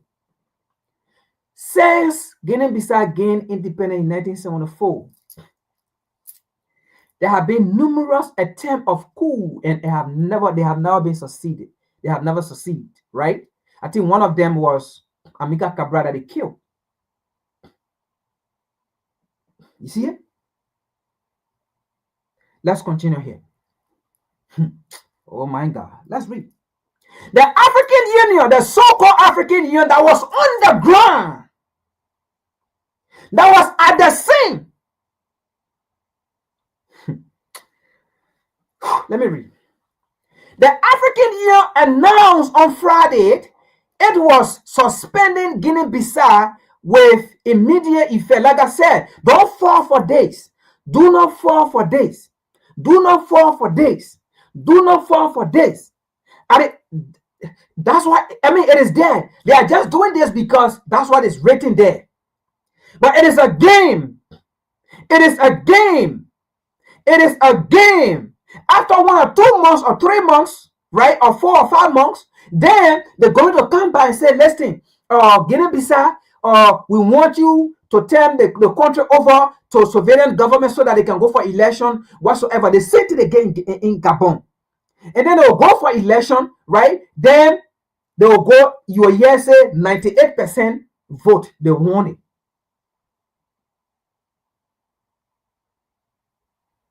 That's what's going to happen here. So don't fall for this. AU is useless. Let's read. The African Union condemned on Friday it was suspending, or announced on Friday it was suspending Guinea-Bissau with immediate effect shortly after the Economic Community of West Africa State. You see how two of them wrote it? Shortly after the Economic Community of West Africa State froze Guinea-Bissau out of all decision-making bodies. That does, look, it shouldn't move you. That's the game. That's the game. They are not innocent of what happened here. We know ECOWAS and AU, they are puppets of the West. They are managed by US and NATO.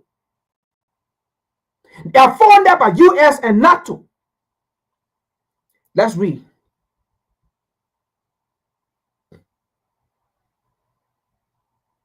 United Nations, you see right here, United Nations Secretary General Antonio Guterres also condemned the same thing because they have to do these things. They have to do it to play their neutrality, but they are not neutral. It was all these people were in a nation. All these people were in a damn country when this thing happened. They are not neutral, folks. It is a game they are playing here. They have to add up, oh, they don't know about it. Oh, there's a, we know we're doing this, blah, blah, blah, and stuff. But this was not a coup like Mali, Niger, and Burkina Faso. This was a coup backed by the West, supported by the West, influenced by the West.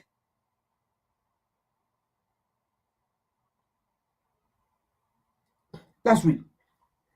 The United Nations General Secretary Antonio Guterres also condemned the military unacceptable violation of democratic principle. Folks, look, I get frustrated when they talk about democracy. I hate to hear that word. And this is how I describe democracy, right? In fact, this is how I name it. Demonic crisis. Demonic crisis. Demonic crisis. That's how I refer to democracy, as demonic crisis principle. Why, on the other hand, you see, the European Union urged a swift return to the, you see, I just told you, right? That's the game. That's how they play the game. And this is what's going to happen. After 5 more, 6 months, they're going to say, oh, carry the country back to constitutional rule. Folks, we shouldn't fall for this. The real democracy are the Shahid nation. The real constitutional rule are Mali, Niger, and Burkina Faso. All others, they are demonic crises.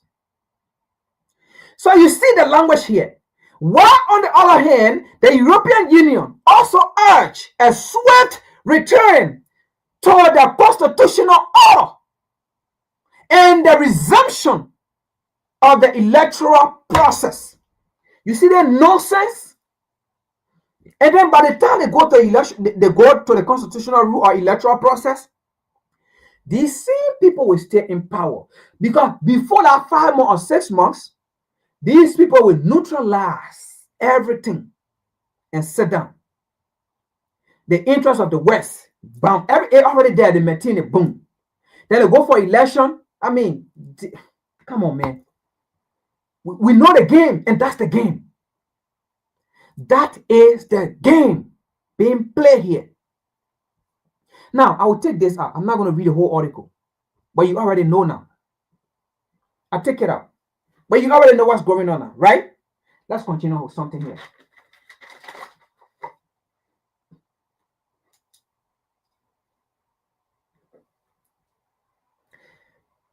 Let's listen here.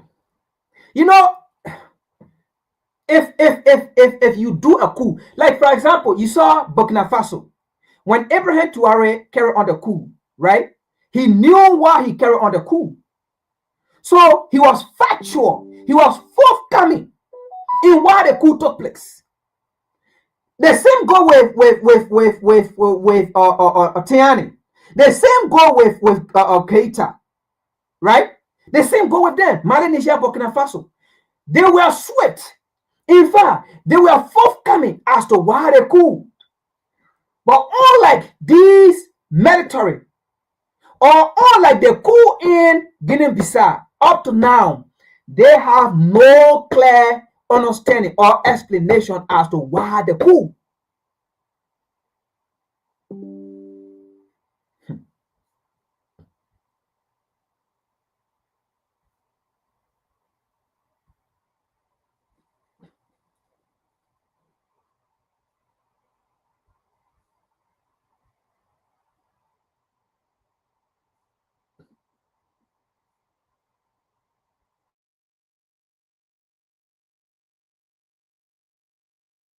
Of National Security, Military Command for the Restoration of National Security and Public Order.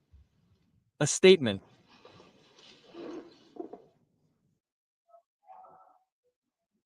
Issued by the High Command of different branches of the Armed Forces, the High Military Command for the Restoration of National Security and Public Order has just assumed full state powers of the Republic of Guinea-Bissau.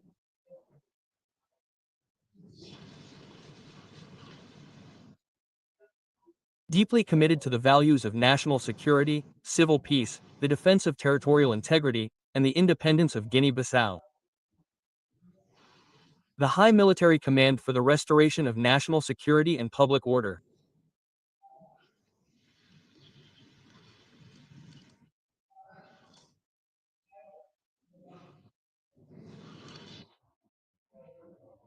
Reacts to the discovery of an ongoing plan to destabilize our country, for which an operational scheme originating from some national politicians was set up, with the participation of a known drug lord, nationals, and foreigners, as well as an attempt to manipulate election results.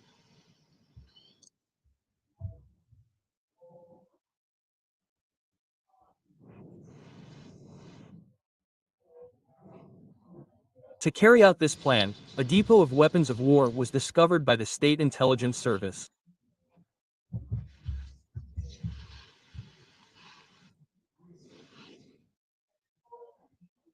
Thus, and until the entire situation is properly clarified and the conditions for a full return to constitutional normality are restored, the High Military Command for the Restoration of National Security and Public Order decides to immediately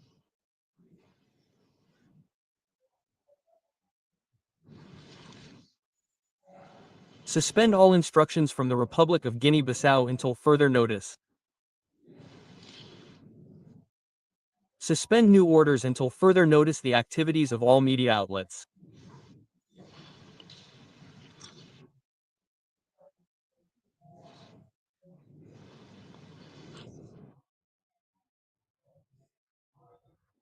Immediately suspend the ongoing electoral process.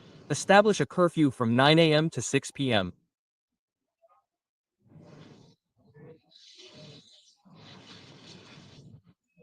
until the necessary conditions are restored to restore the constitutional normality of the Guinean state. The High Military Command for the Restoration of National Security and Public Order will exercise state power from this date. The High Military Command for the Restoration of State Security and Public Order appeals for calm, the cooperation of the Guinean people, and the understanding of all in the face of this serious situation imposed by a national emergency. Bissau, November 26, 2025. High Military Command for the Restoration of National Order.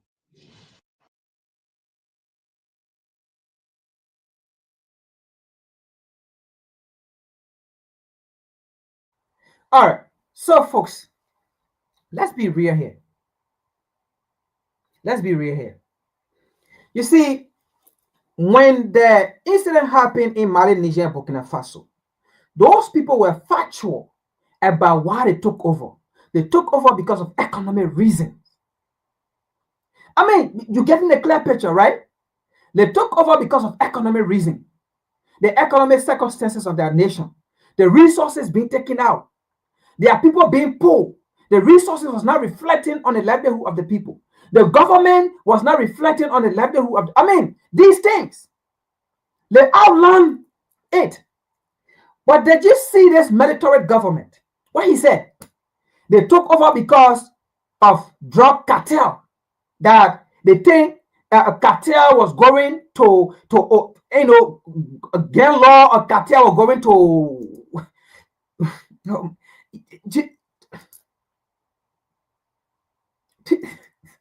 I'm still trying to understand.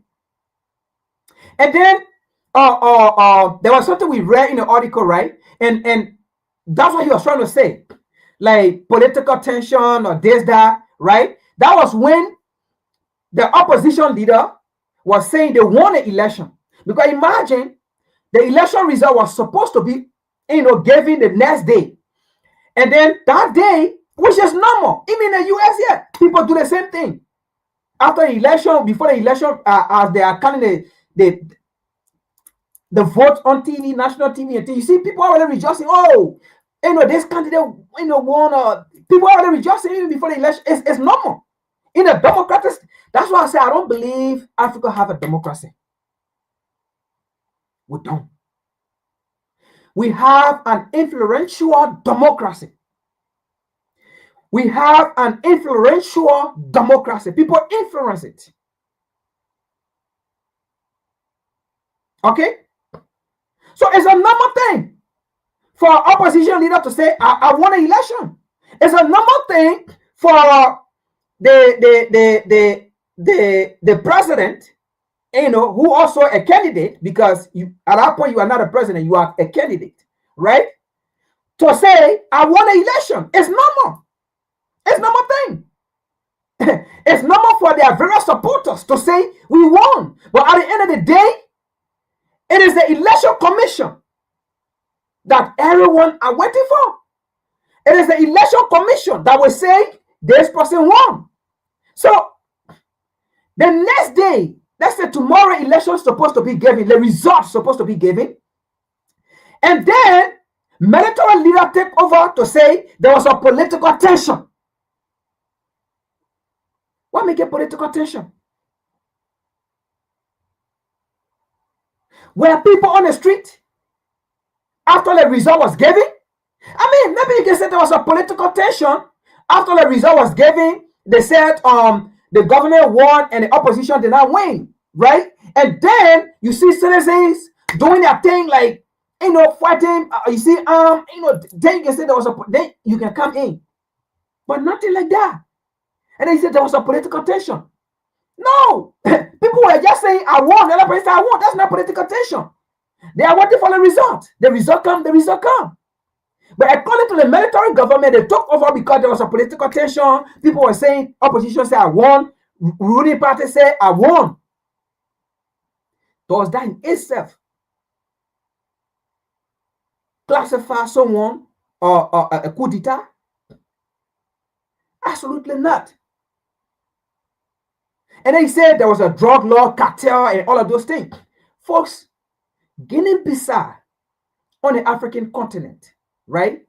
It is the nation, the number one nation in Africa on the African continent when it comes to drugs, when it comes to drugs law. So all those long years, those cartel, they never carry on stabilization whatsoever.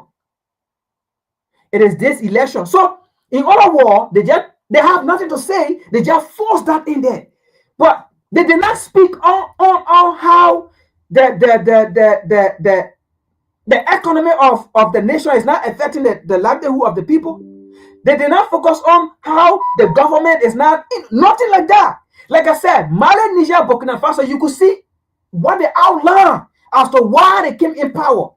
In fact, Burkina Faso, how they call it, Burkina Faso, Abraham Traore, even later, it was never his intention in the fact to become leader, because there was first coup, right? Which of course the other man was there. He was just behind, and when that man took him in, he did not fulfill why they carried on the first coup in the first place. You see? So in other words, he was going by being a puppet. And that's when Abraham Traore said, he came in, he said, no, we cannot remove a government. And then you come in and do the same thing, we remove the government. By supporting Western interests over the interests of the country. By taking our resources that is not affecting the livelihood of the people. That the economy of our nation is benefiting the economy of another nation. Not our people. I mean, they lay it down. But see what this commander, this general, right, that took over the country, see what he said. Nothing in there that he addressed that relate to the people. Again, sabotage. It was a planting. Now, it's deeper to that. It's deeper to that, right? Where in this war, a military will carry on coup. And then the person that have been deposed is the one texting various outlet media to say, I have been overthrown. Number one. Where in the world do you see that? The man that has been overthrown has cell phone. And then calling people. Not on tensions. Relax. But calling and say, I have been overthrown. Texting very outlet media. So he did that so that these media can carry it to say there have been a coup. You see, it was planned. It was not even the military leader that came out to say we have overtaken the country. No. It was not a military leader that came to say we have carried on coup. No. That's why you see that military leader came and spoke with nothing as to why. It was not about the country. It was not about the people. How can someone who has been overthrown is the one calling around to tell people I have been overthrown? The one who is overthrown is the one texting various media to spread the news that I have been overthrown. How? Not only that, let's move further. Before the overthrow took place, the government came out to say there is going to be a coup. Imagine that. The government came out to say there is going to be a coup. When the result of the election is supposed to be announced tomorrow. When the result of the election supposed to be announced tomorrow. Then the same ruling party in Bambola, who was rejoicing as he won the election, and then come out to say there is going to be a coup. If you won the election, why would there be a coup? If you won the election, why would there be a coup? And then the same people who are serving as leader, the prime minister, was campaign chair or campaign director for the ruling party. He was serving as finance minister, and then he was also serving as campaign director for the ruling party. And today, he is the one that is serving as the prime minister. Are you understanding, folks? Let's continue, man. It was not a coup, folks. It was well planned. Well planned. African youth, open your eye, because that is the new model of democracy that is coming for people to stay in power. They will come in maybe after election, and then they come when they know that that party in power did not win, that is supporting Western interests. They will carry on coup. And finish. They carry on coup, then they dissolve the parliament. Yes. They carry on coup, dissolve the parliament, dissolve the constitution, and then appoint the main people they want to put in, like the finance minister. Now he's a prime minister. Put them in, and then after 6-7 months, right? And then Euro will come out, the United States will come out, or United Nations will come out, UN will, AU will come out, ECO will come out to say, hey, you know what? We gave you, after they have spent maybe 4 or 5 months or 6 months in power now, right? Then all these institutions, AU, ECO, UN, then these nations, United States, Europe, now they will come up pretending, you know what? We gave you 5 months or 6 months to put, settle your government and then to turn the country back over to constitutional rule. Bullshit. They already finished doing that deal. Oh my God. So interesting. Eh? Let's continue.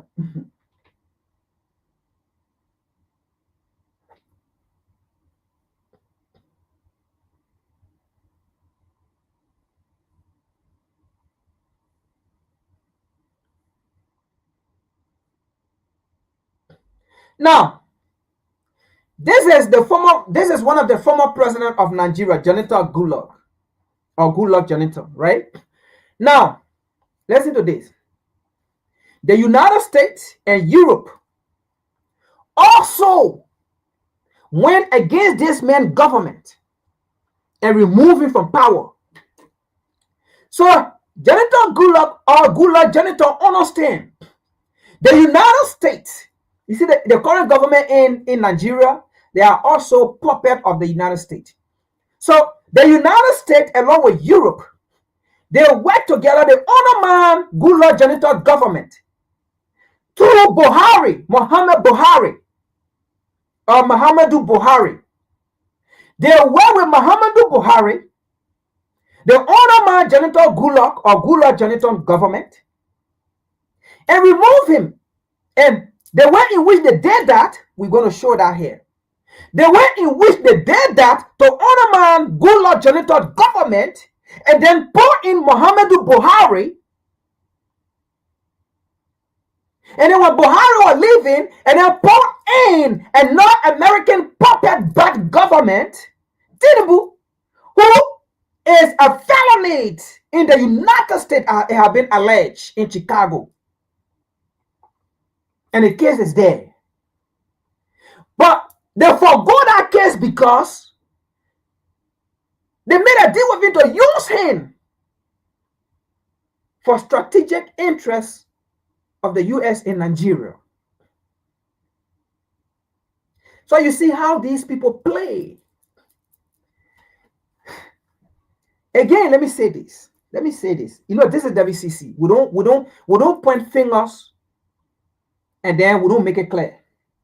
Now we say this and I will say this. We've been saying it and I will say this. Do I blame the US for what they do in Africa? Absolutely not.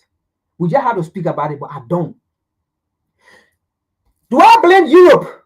Yeah, man. Never. But again, we have to speak about it. Who do I blame them? I blame the same stupid Africans. I blame the same stupid African. I blame the same stupid slave. I blame the same African slave. I blame the same African slave. These stupid Africans. I blame them. I don't blame Europe. I don't blame America because listen, hey God, look, that's the way these people survive. Hey man. Oh God. That's how these people survive. That's how they survive. That's how they keep up to what they do to survive. I do not blame them, although yes, we speak about it, in which of course we will speak about it. We will continue, we will not keep silent. But again, I don't blame them. I blame the stupid African. I blame this slave, this African slave. Let's continue here. In Guinea-Bissau and, monitoring these elections. Thank you so much. Since I left office, I've always been scared talking to the media. But in this particular case, I decided to speak to the media. First and foremost, to thank Nigerians for the show of empathy, the encouragement, because while we are in Bissau and this so-called coup happened, the information we got was that the whole country was agitated, young and old, irrespective of religious divides or political divides. And I sincerely appreciate Nigerians. And I want them to hear directly from my mouth to appreciate their concern. And secondly, to thank my president, President Tinubu, and the Ivorian president, President Ouattara. Both presidents were to send aircraft to lift us, but somehow, Côte d'Ivoire is closer to Guinea-Bissau, and there's always some relationship between Francophone countries and the Lusophones among the Francophones. They were able to penetrate their system to get landing permit first before Nigeria could do that. So the Ivorian aircraft was already on their way to pick us. So when we learned about the Nigerian aircraft about leaving, we asked them not to bother. That is why if you see the picture that was brought by an Ivorian aircraft. So we thank the two presidents, President Ouattara, President Tinubu, and indeed thank Nigerians, young and old, for that. And specifically, what happened in Guinea-Bissau, I wouldn't call it a coup. It was not a coup. This is why I stopped shopping on Amazon, and you should too. Don't spend another dime on Amazon. Maybe some people describe it as no,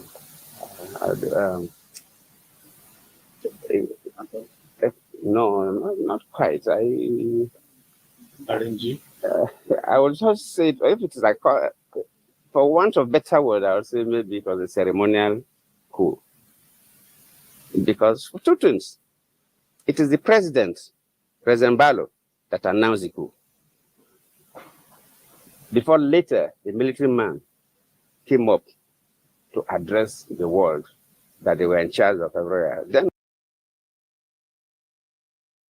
all right, so you heard Janitor Goodluck. It was the president who announced the coup. And then before later on, the military leader came on air to announce it. Are you understanding this? So Janitor Goodluck was there, okay? He was there. He was on the scene. He was in Guinea-Bissau to monitor the election. All right, he was there. He was in Guinea-Bissau. So when this thing happened, it even became a concern, from the Nigerian people about their former president, whether he's safe. But as God could have it, he was safe. He managed to escape. All right. And I believe there's this news is being reported in Nigeria after he has returned back. I believe so. But you heard what he said. It was Ebola that announced the coup. How can that happen? So they were shocked. And you heard him what he said. It was not a coup. It was not a coup. It was something planned. They planned it to do it. It was not a coup. And then from the military leader, the reason why he said they carry on coup, you can see that is not an excess. That is not important to carry on coup, because he think gang member or cartel, coming called since in fact 1974. And Guinea-Bissau is one of the most leading area in gang authority. They never carry on those things. They are there to carry on their drugs, because that's where the drugs, when they say gang, that's where the drugs go. These people are there to carry on their trade, their drugs and things. Because from Guinea-Bissau to Europe, it's not far, like, a very short in shape and thing.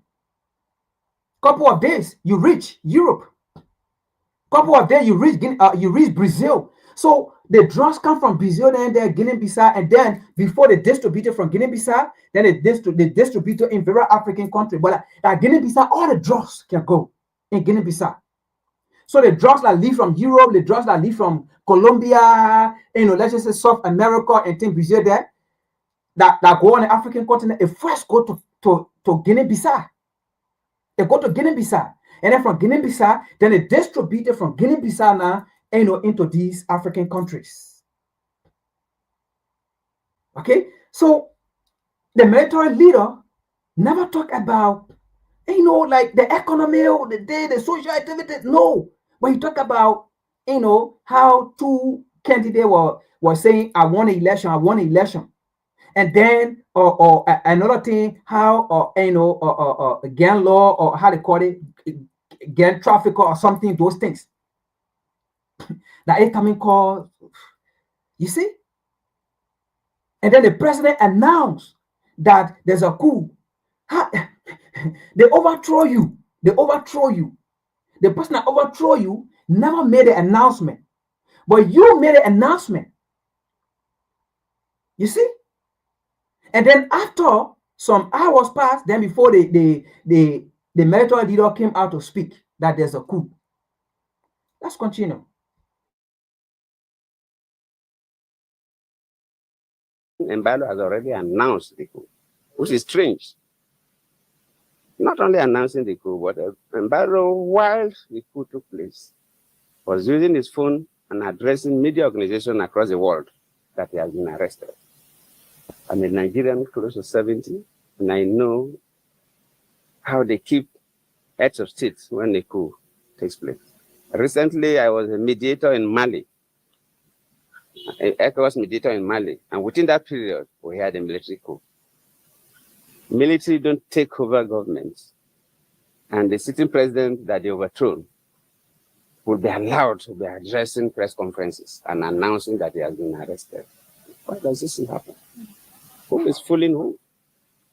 Basically, what happened in Guinea-Bissau is quite disturbing to me, who believes in democracy. In fact, I feel more pained than the day I called Buhari to congratulate him when I lost the election as a sitting president. Because I've been quite particular about Guinea-Bissau. As a sitting president, then Guinea-Bissau was in crisis. Started by about 2012. By 2011, we have to go physically. We worked with them and made sure that by 2014, we went 2013, elections were conducted.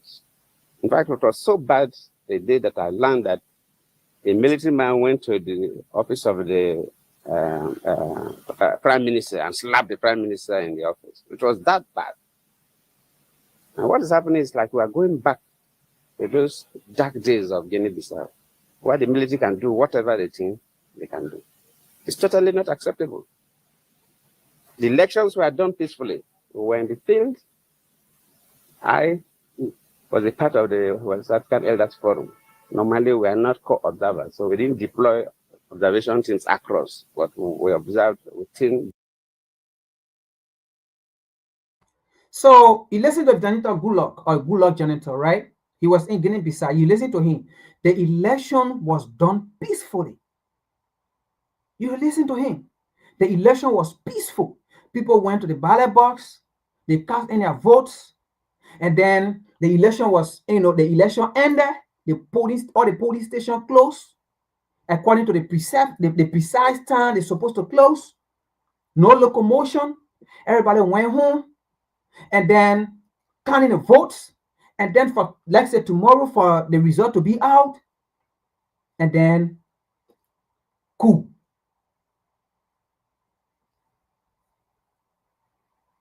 That show the opposition leader won the election.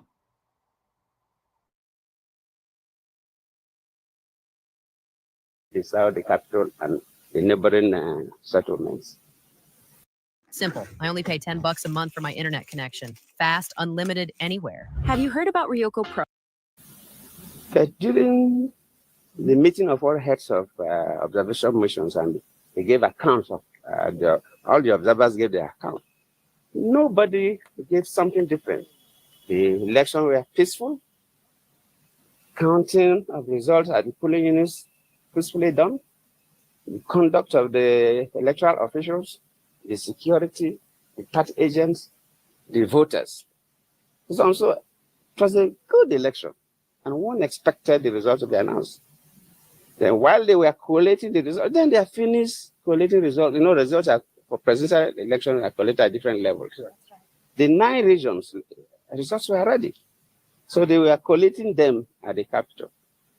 And when they were almost through, and we're all waiting for the result to be announced, then Mbello announced that that's a coup. That they have taken over, they have arrested him. But from all indications, nobody arrested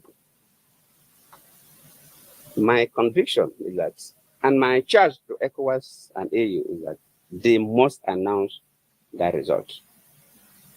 They have the result because AU and ECOWAS officials were at all the regions when the results were collated. They cannot change those results. They should tally all those results and announce. They cannot force the military out, but they must announce, let the world know who won that election.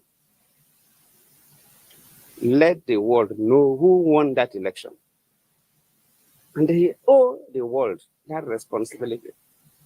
Similar thing happened in Cote d'Ivoire when I was the chair of the Authority of Heads of State and Government of ECOWAS.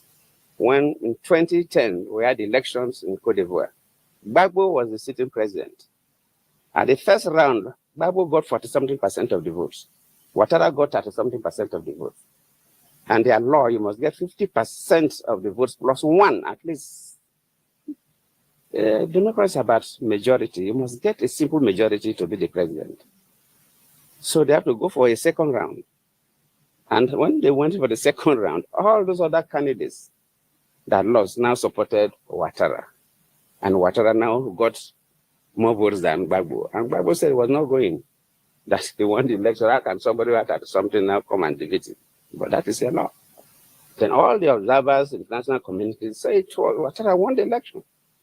Then we ECOWAS say, well, you're our colleague, but you have to go. If the observers, everybody say, Ouattara won the election, Ouattara must be sworn in as the president of Cote d'Ivoire. I stood my ground as the chair of the Authority of Heads of State and Government of ECOWAS, and Ouattara was sworn in. So, the leadership of ECOWAS, luckily, Madabio was a former military man himself, so he should be courageous. Leadership of AU, they must be courageous. They must announce who won that election. I'm not saying they should mobilize soldiers to go and fight. No need to save blood, but we must know. Because the results are there. They have the results. The AU, ECOWAS, they have the results. So cannot be playing pranks. Nobody should call others fools. There's no way they remove a military coup. Military coup at the time they want to announce the result. How? And the president was the person who announced the coup. It doesn't happen anywhere. Well, people are too young, so they didn't know what used to happen in Nigeria. We're a country that witnessed a series of coups before. So it doesn't happen. Well, Your Excellency, speaking about ECOWAS, as of this morning, there was an update that ECOWAS leaders have suspended Guinea-Bissau from decision-making bodies. What comments do you have towards that? No, that's traditional, because ECOWAS, though, if you follow the history of ECOWAS started when a number of West African countries had military leaders. But later on, when leaders now see that for your economy, ECOWAS is economic community, the emphasis was the economy. But for you to develop your economy, you must be politically stable. So protocols were changed, and we agree that in ECOWAS, we must not go back to military rule. We must not go back to military dictatorship. We must embrace democracy. And since the change of protocols, if any country, a military takeover, that country is suspended. It's normally, it's natural. So we expect that, and they knew it was going to happen. So it's not strange. So, Your Excellency, as we speak now, 4 countries within the West African bloc, 3 have already... Don't worry yourself. Even if 5 countries remain in ECOWAS, so be it. It's costly to do the right thing. But ECOWAS must not bother. If Guinea-Bissau want to join the military camp, they should. They should. Even if 5 countries are committed to remain in ECOWAS and develop ECOWAS, the only thing is that they must modify the protocols or create some other protocols to make sure that ECOWAS do things that will endear them to the citizens, things that young people will benefit, things that business class will benefit, things that students will benefit. Let ECOWAS be attractive. This Black Friday, get our best deal at Verizon. Now you... To citizens of the community, not just talking about political issues. When ECOWAS continue to do those things, these countries, they will come back to join ECOWAS. The military, it will not be forever. You carry gun today, took over government, with time, society will be tired of you and will ask you to go. It will not take more than 10 years for all these countries to go back to civil rule, and they will join ECOWAS. So for now, even if only 5 countries out of the 15 are ready to carry on with the ECOWAS, they should. So we should not bother about that and begin to change their position. ECOWAS must stand firm. We cannot accept military in ECOWAS. So you sound, even from your words, that we can feel the pain, because you are someone who believes constitutional democracy must reign. For the persons concerned in this, because you have also shared that your strong feeling is that this coup was engineered by President Mbello himself, a former military officer. The question, sir, is this. For someone who chaired ECOWAS, talking about President Mbello, how do some of you who also chair the same body feel? That is the most painful thing. President Mbello, just yesterday, was the chair of the authority of heads of state and government of ECOWAS. One will expect him, as the president of Guinea-Bissau, to do his best. Luckily, he's an ex-military man. So he has a military constituency. He was a very senior military man before retiring.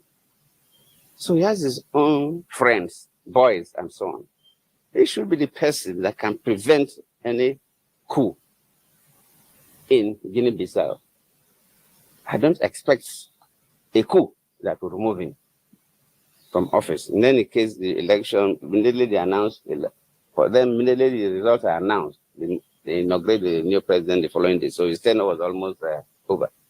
But I don't expect him to be as the president of Guinea-Bissau, a retired senior military man, and they organize coup against him. I don't expect.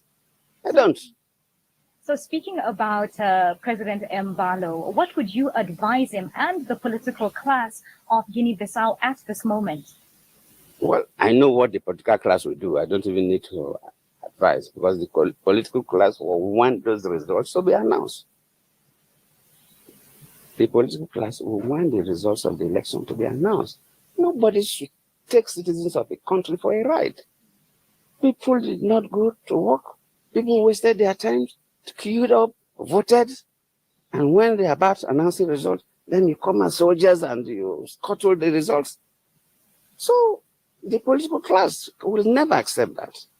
For the military, I'll plead with them.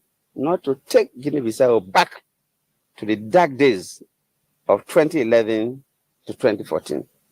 Because I was the chair of the ECOWAS Authority of Heads of State and Government, and I was involved. Most of them acknowledged it anyway when they saw me. They say, we know what you did for us.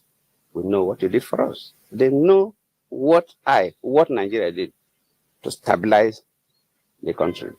As we speak, so Excellency. it's painful to say. So that's what I'm saying, that Ambello knows everything, the president knows everything. So it's painful for him to be the president of Guinea-Bissau and say military people are taking over government.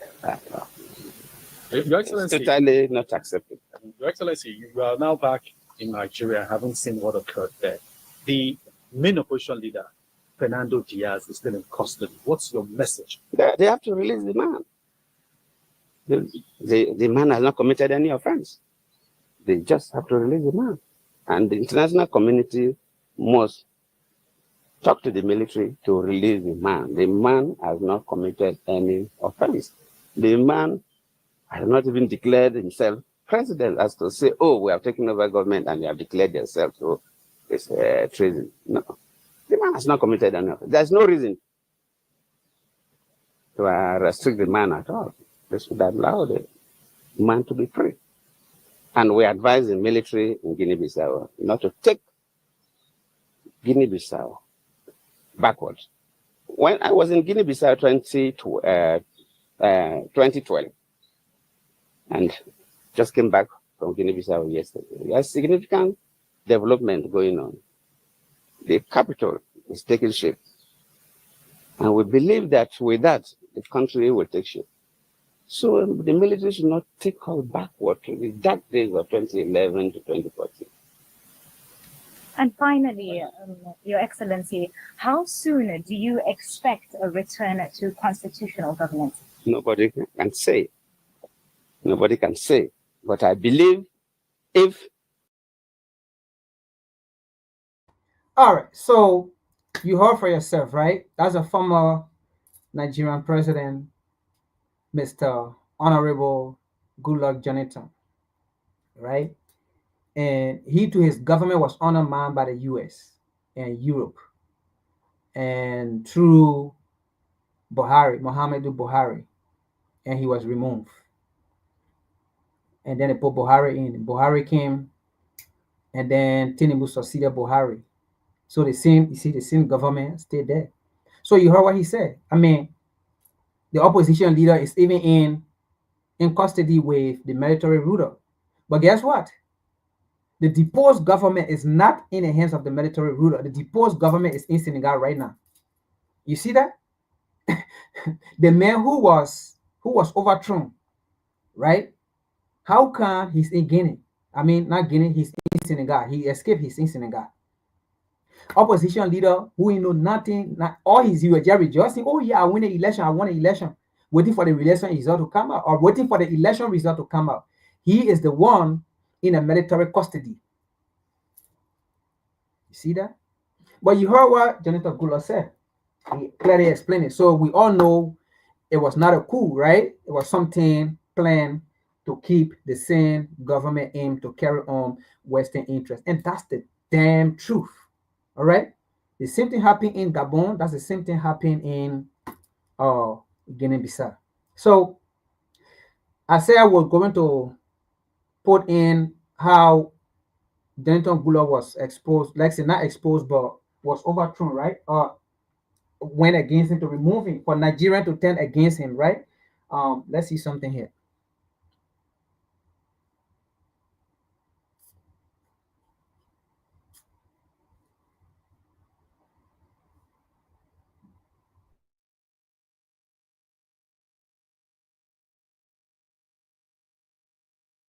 Trump is no longer coming to help Nigerians, and before you doubt it, certain narrative is currently being pushed to sabotage the effort President Donald Trump is making to stop the genocide happening in Nigeria. But the problem is they're not telling you the whole truth. Recently, a popular Nigerian pastor, Femi Lazarus, claimed in a viral video that the United States once refused to sell arms to Nigeria under President Goodluck Jonathan. What he failed to tell his followers is when and under whom that actually happened. The US arms blockade against Nigeria wasn't under Trump. It was under Barack Obama, the same administration that quietly supported the opposition party, APC, in its quest to... So, you see, right, in order to remove Jonathan Goodluck, or Goodluck Jonathan, from power, you saw what it did, right? Created chaos, and during this time, Boko Haram time, right? Terrorist thing was going on, Boko Haram time. So they put, let's just say, sanction, right? As I will put a sanction on Jonathan Goodluck that he couldn't buy arms. So they put a sanction on him that he will not buy arms from nowhere, because they saw that he did not support their foreign policy. And that have been the issues, of the African continent. And look, and I keep saying this, look, you think I'll blame the US? I mean, the US got to survive. You think I'll blame NATO? They got to survive. I blame the African leaders who failed to come together, who failed to unite the continent. And we've been saying this. You guys can unite the continent, and you can still, control your various nation that you see as colonial. You can still control it. You can still be the governor in those areas. You can still. But what we want here is unite the continent. Look at Europe, and they still have their various leader, their various prime minister, whatsoever. But they unite Europe. They don't have it as separate. They unite it. And that's the same thing we've been saying. These African leaders are too greedy. And it becomes so easy for Europe and America to manipulate or to defeat us, to do what they want to do. Because at the end of the day, one nation cannot fight these people, or you cannot do anything. So on the other hand, Jonathan Goodluck, he won't fight by himself, right? And it was easy to manipulate his government. And then see what Scott Perry said, the United States through USAID sponsored Boko Haram. And that's the same thing they did to Jonathan Goodluck. And then when they did that, then Boko Haram started killing people, destroying, doing things they are. Then they put sanction on Buhari from buying ammunition. Right there now, it made Jonathan Goodluck government to look bad. And then people now began to think of Jonathan Goodluck the other way around and say, no, we don't want this man. This man got to go. This, that, Then they went against and they voted against him. And then Buhari came in. So listen. Unseat Jonathan's government in 2015. Let's start from there. By 2014, Nigeria was in the heat of war against Boko Haram. Churches were burning, schools were attacked, entire communities were being displaced in the...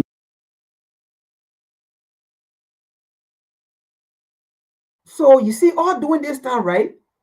The so-called people who are pushing the narrative, oh, Christians are dying, oh, Christians, they never did nothing. So Christians been dying long time, churches more being blown long time. They never talk about it. And you see, and that's what we keep saying. There's narrated, oh, they're coming to fight for Christians. It's not it. It's not it. It's just because they are puppet. The same thing they did to Jonathan Goodluck, right? That's the same thing they're doing right now. They are puppet. Buhari, have turned to China and made $1 billion deal with China to create infrastructure, which of course they have not created. They want to get the mineral resources and leave to create the infrastructure in their country. That's the same thing going on right now. So you see what it did to Jonathan Goodluck. Your own black man, Barack Obama. We know Barack Obama was not a president anyway. He was just the face. But you see what the West do. And like I've been saying, do I blame the West when they're doing these things? I can't. I don't blame them. They have to survive. That's what they do to survive. But I blame these so-called African slaves, these African leaders who are so ingrained into this, I'm a president of Liberia, that's it. I'm a president of Ghana, that's it. I'm a president of Burkina Faso. I'm a president of Mali. I'm a president of Benin. I'm a president of Sierra Leone. I'm a president of this. I'm a president of, that's it. didn't want to believe. Even a single currency, they can't come out with a single currency. They tried to come out with an echo, but by the time France and NATO came in, Africa went back. They suddenly they forgot about echo. You don't hear African nations talking about echo again. These African leaders talking about echo, one currency, they don't again. So I blame them. Look, look, let me say this. As much as we can point finger at the United States or at Europe, look, I don't blame these people, folks. I don't. I blame these African slaves. I blame these African slaves who call themselves leaders. I blame them.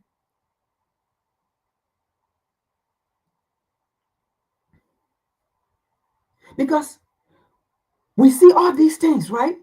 And the West will continue to use all like how they use them. Look, do you believe that the Muslim, the same Muslim today, you see, and then look, let me say this.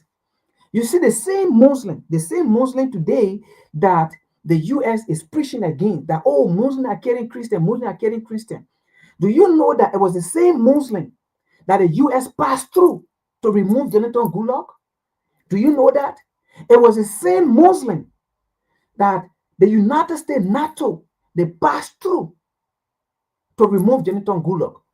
It was the same Christian again. They say US NATO passed through to remove Jonathan Gulag. Watch.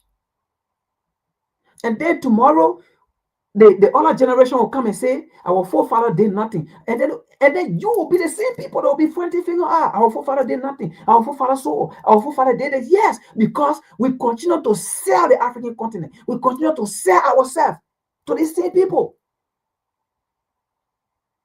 We don't see that. We don't see it.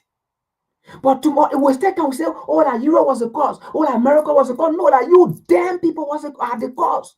You slave.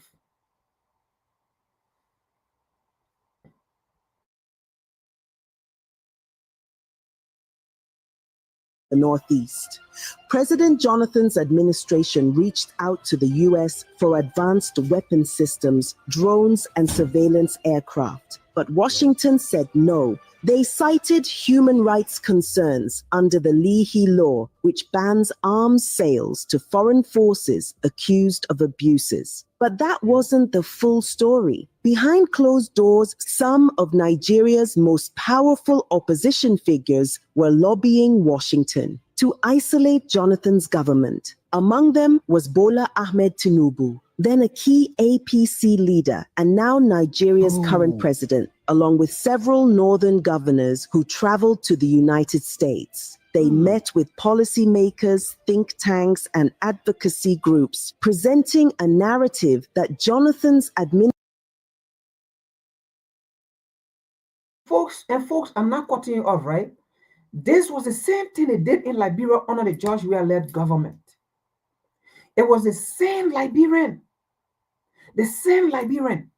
because of hate, who came to Washington, D.C. and advocated for the removal of President Weah and advocated for sanction on the nation. The same Liberian. Are you getting it? And now today, the same Liberian who advocated, they say, oh, human rights. We was treating his people. We was not giving a job. We was not giving medical facility. We were not doing this. We were not doing this. We was a dictator. We were bad. We were bad. Now, another government come in. I don't want to talk about it. But it's worse than the Weah-led government. But guess what? The same people doing Weah administration who came to Washington, D.C. that they put sanction on Liberia, the United States should not give aid. In fact, you'll be shocked what it did. The people who came to advocate, one of them called Yasini Ping, who came to Washington, D.C. Do you know how they describe themselves to Washington, D.C.? They describe themselves as slave. Don't believe me. According to them, they say the slave the United States took to Liberia, those slaves, that's how they said it. They never said, free. That's how they said it. To gain sympathy. They said the slave the U.S. took to Liberia, those slaves rule in favor of the US. You see, folks, and that's why sometimes when we keep telling people Liberia was a colony, it is the same Liberian people who will come against some of us. Because the research we know, what we know, when we want to educate them, that the same Liberian people will sell us. They will come and sell us. But Yasene was to the White House in a Congress, Washington, D.C., telling the U.S., Marco Rubio them, telling them that the slave, and these were her words, the slave that you guys took from here and took them to Liberia, those slaves were American. Those slaves work for the interest of America in Liberia. Although those slaves are not alive today, but the descendants of those slaves are alive. And it is the descendant of those slaves who are standing before you here today. Those are what she said. It is the descendant of those slaves who are standing before you today. And it is a descendant of those slaves who are telling you today, do not send American taxpayer money to Liberia. The descendant of those slaves who are standing here today are slaves are telling you, do not send money to Liberia to help the Liberian government for Liberia. For the progress of Liberia, for the improvement of Liberia. We are asking you, do not send money there. It is the same slave that are telling you today, possession on Liberia. You see? And what you want for the U.S. to do? If the U.S. felt that that government was not protecting our interests, that government was going to China, making deal with China, whatsoever, like maybe the fair was in the interest of Liberia, why didn't it happen? Boom, the U.S. sponsor propaganda machine all across the nation, media, to the extent the United States Ambassador Alata McCarthy said it, that the United States has sponsored, propaganda media for the removal of we are. But guess what today? Now it is the same Liberians who are crying, who are struggling now, calling for President we are. But all those people yesterday who said they were fighting for humanity, none of them are around today. And those so-called media who yesterday, they were going around making sure to tarnish that government. Today, some of those people who said they were media personnel, because a lot of Liberia, even somebody who has cell phone, they were media personnel. But today, some of those people, they don't even have cell phone today to become media personnel. Today, some of those people, they are there to try to get on the street and say they are media personnel. They are asking them, what is your, how they call it, journalist ID or journalist, they are asking them today. So they turn against their own self. And that's the same thing that happened with Jonathan Goodluck government. He saw Tinubu then, Buhari then. He saw how Tinubu became president. Because those are the things they fight for. America create puppets. But again, do I blame the US for what they are? No, they got to survive. I blame these same African people. Because of power greed, because they want to come to power. Instead of them waiting, instead of them doing the right thing that will bring them to power, they don't want to do it. They want a shortcut. And taking the shortcut, I mean, you have to come to the West to make that government look ugly, especially if that government is not doing things according to the interests of the West. Then you have to come to the West to get your support, to sponsor propaganda, to go against that government for you to come in. And it's a game. And then you come in, you think, there you go. Look, we Africans, we are the problem. We want to continue to be slaves. We don't want to do the right thing to wait to come to power. We want to come to power by force. And then by force, we take the shortcut. And by taking the shortcut, we invite the devil to come in. That's what happened with Nigeria. So sometimes, today they are saying Christian, but yesterday it was the same Muslim. But today now they are saying Muslims are killing Christians, want to go save Christian. But it was the same Muslim yesterday that the US used. It was the same religious leader yesterday that the NATO used, the US used. You see? You see why the last time on the same podcast I said the two religions that are the problem to the African continent are the Islamic religion and the Christianity religion. You see it?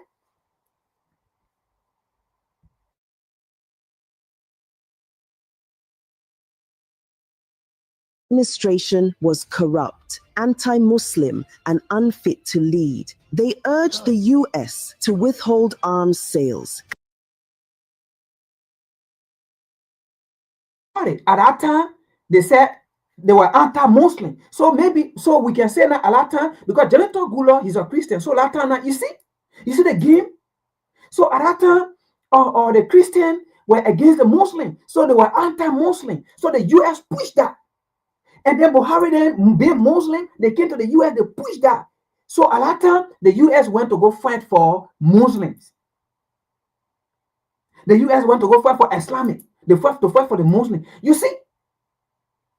So today now, and at that time was the same Boko Haram though, was the same Boko Haram that they are saying today Boko Haram, they are Muslim. But was the same Boko Haram that was still there killing Muslim. Where Jonathan Goodluck came to ask for arms, America put section on them from selling arms. While at that time, USAID, according to Scott Perry, were funding Boko Haram. And then now they strangle Jonathan Goodluck, and then now the United States now saying that oh, they are going, the Christians are anti-Muslim.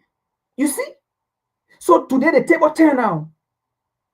They use the other one, so they're not Muslim now. They finished, the United States has saved Muslims. So the United States today now, they want to save Christians. So you see the game? You see the two religion, the two devilish religion in the world that is being used against us because we left our tradition, we left our spiritual belief, our spiritual way of doing things. Now we go to white man religion, Jesus.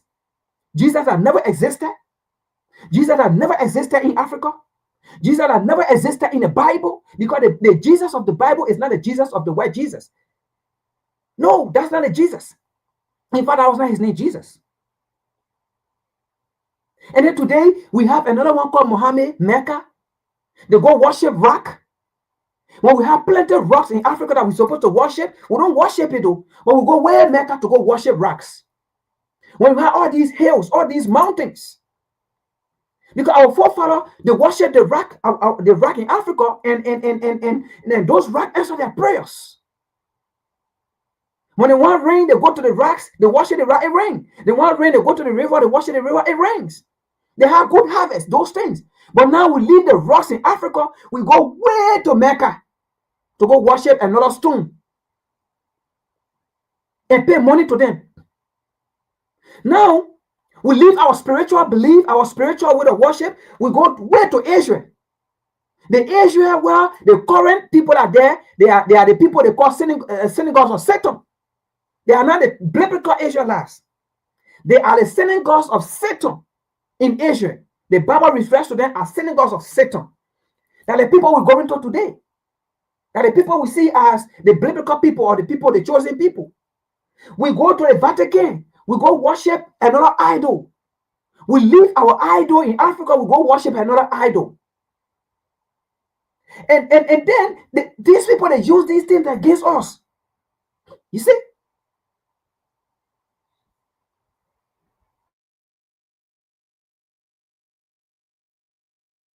Claiming any weapon sent to Jonathan would be used to suppress the opposition.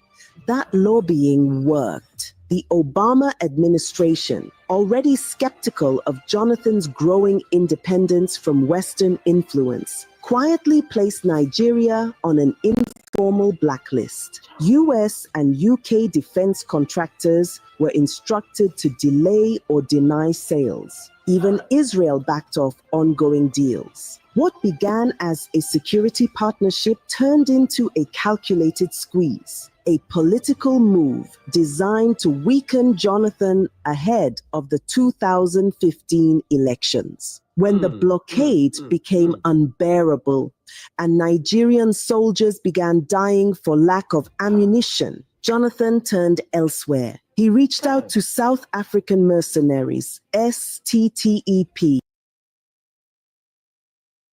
And I'm not cutting you off, folks. And that's the same thing happening with the Buhari government. With the Tinubu government. So you see, making a deal with the devil, the day you decide to turn to your people, the devil moves from behind you.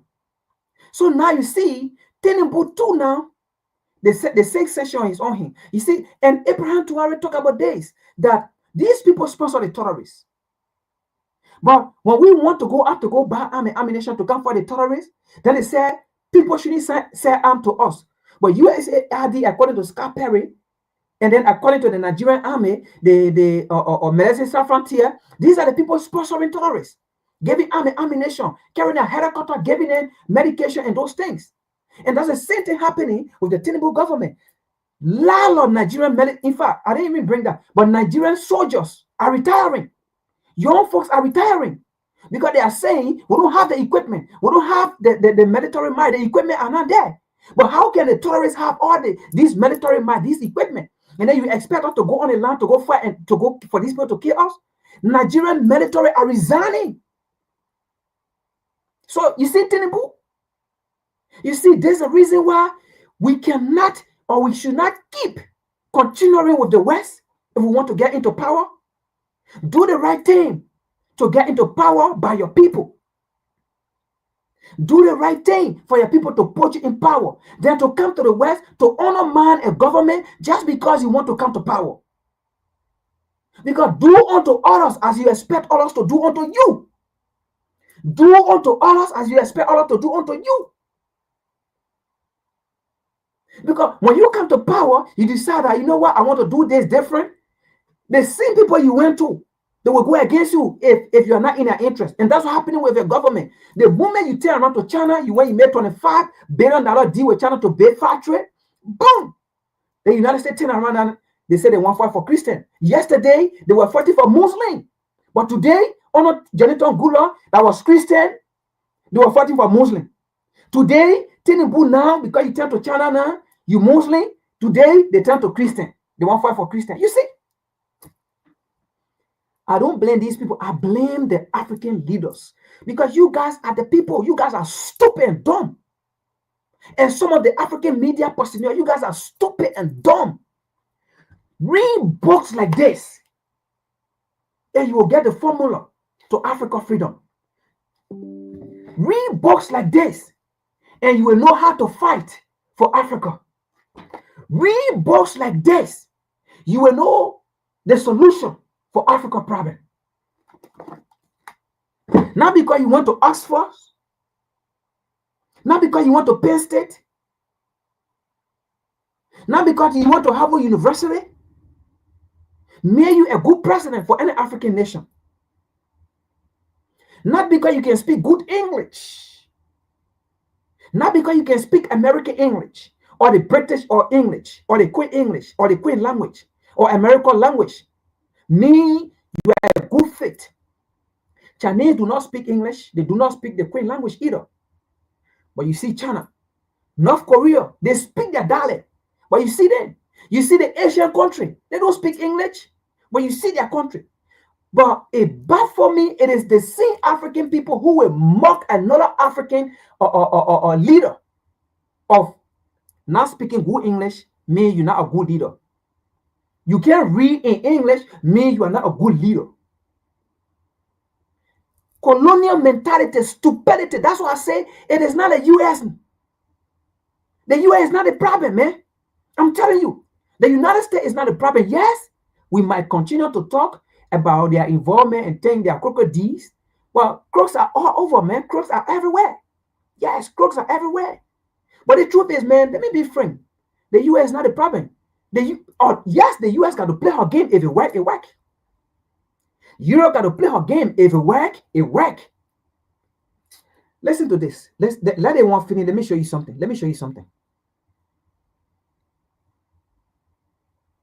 Led by Eben Barlow, a team of battle-hardened veterans who had fought across Africa. Their mission was simple: reclaim territory from Boko Haram and train Nigeria's elite units. In just a few months, they achieved what years of conventional warfare had failed to deliver. Boko Haram began losing ground. Communities started returning home. The tide was finally turning. But that progress didn't last long, because as Jonathan's forces advanced, another battle was being fought behind the scenes. A political war waged from Washington, D.C. The U.S., under Obama, had quietly thrown its weight behind the All Progressives. So what you missed is, right, after Janitor came to the US, negotiated for arm and ammunition, they said no. And then they came out with human rights policy, this, that, blah, blah, blah. While Boko Haram was killing, right? What Janitor did, he went back. The little arm and ammunition Janitor Gula had, he used it. And to some extent, he defeated Boko Haram, as you see in the video there. He defeated Boko Haram, as the narrator is saying. Then Boko Haram, kind of slowed down. Because with the little arm he had, Janitor Gula had, he used it. And then things came back to normal. Then surveillance started coming back to their very, places and things. What then happened?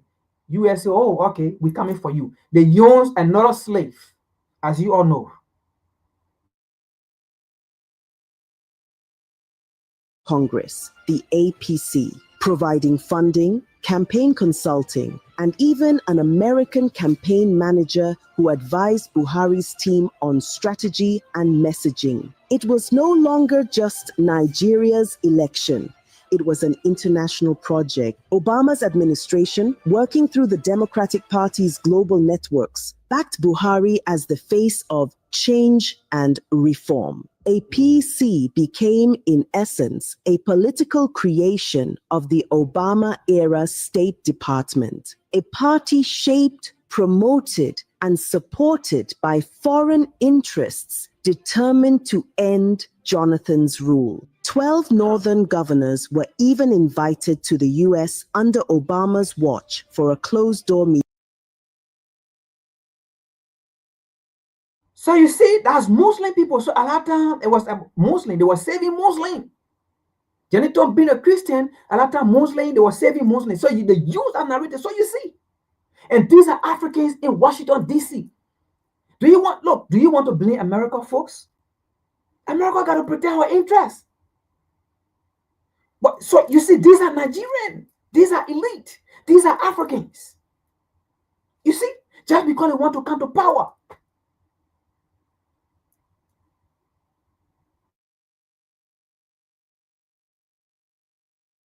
According to reports, they assured Washington of their commitment to removing Jonathan and promised that once Buhari was in power, relations would improve. Some of them even pleaded for continued arms restrictions so that the government's... So now you see it. You see it? So it is the African who came. So now you see what is going on in Nigeria. It is the Africans who came. It is the Nigerian who came and said, no, don't sell arms to Janitor. Let Boko Haram kill Nigeria. You see, that's the same thing the other slave in Liberia did to Joshua government. The same way the slave in Nigeria at that time under Janitor came in Washington, D.C. That was the same way the slave in Liberia under Joshua government also came to Washington, D.C. Those slaves came here too and did the same thing. Do you want to blame Washington, D.C., folks? No, we blame these African slaves. Washington, D.C. got to survive. Who don't want their interest to be protected? They came, Nigerian came and asked and told, don't sell arms to Jonathan Goodluck. Let Boko Haram kill Nigerian. And then Nigeria will go against Jonathan Goodluck and vote against him. And that was what happened. And that's how Muhammadu Buhari, whosoever came to power. Because Jonathan Goodluck was now the bad guy. He couldn't save Nigeria. He couldn't protect Nigeria. You see?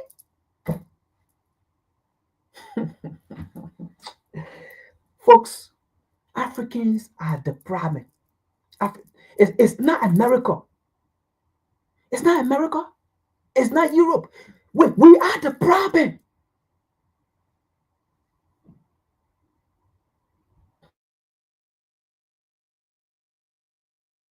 Military efforts would collapse before the elections, and it worked exactly as planned. Jonathan lost the 2015 election. Buhari became president, and one of his very first acts was to terminate the contract with STTEP, the same mercenaries who were driving Boko Haram back.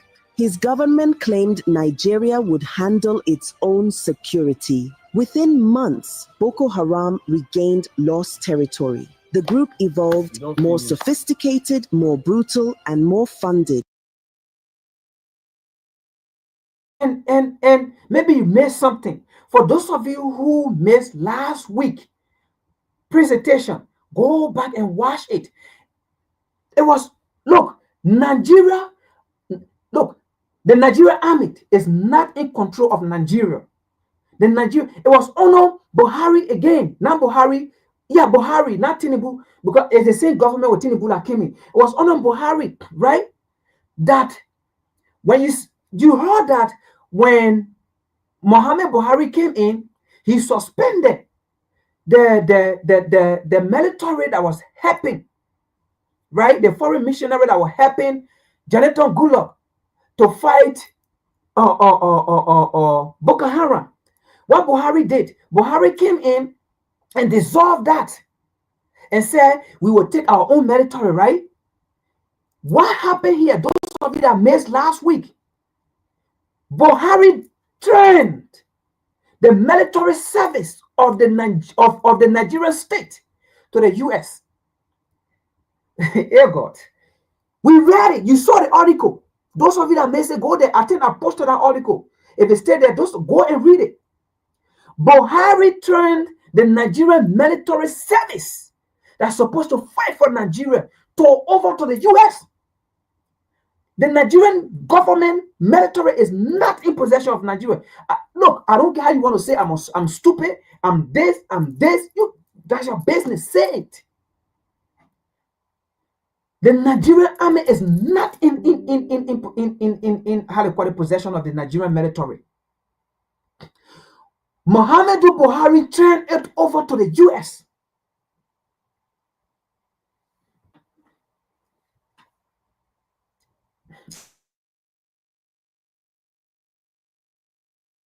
Meanwhile, Obama's administration celebrated Buhari's victory as a win for democracy. But it was Nigerians who paid the price. Tens of thousands were killed in renewed attacks. Thousands of soldiers died. Millions were displaced again. What the US and APC called change became a decade of endless bloodshed. That's not partnership, that's complicity. For years, APC leaders actively lobbied for US intervention against Jonathan, even calling for his arrest abroad over alleged corruption and human rights abuses. They painted him as weak and incapable of stopping the killings, while secretly ensuring that he lacked the tools to fight back.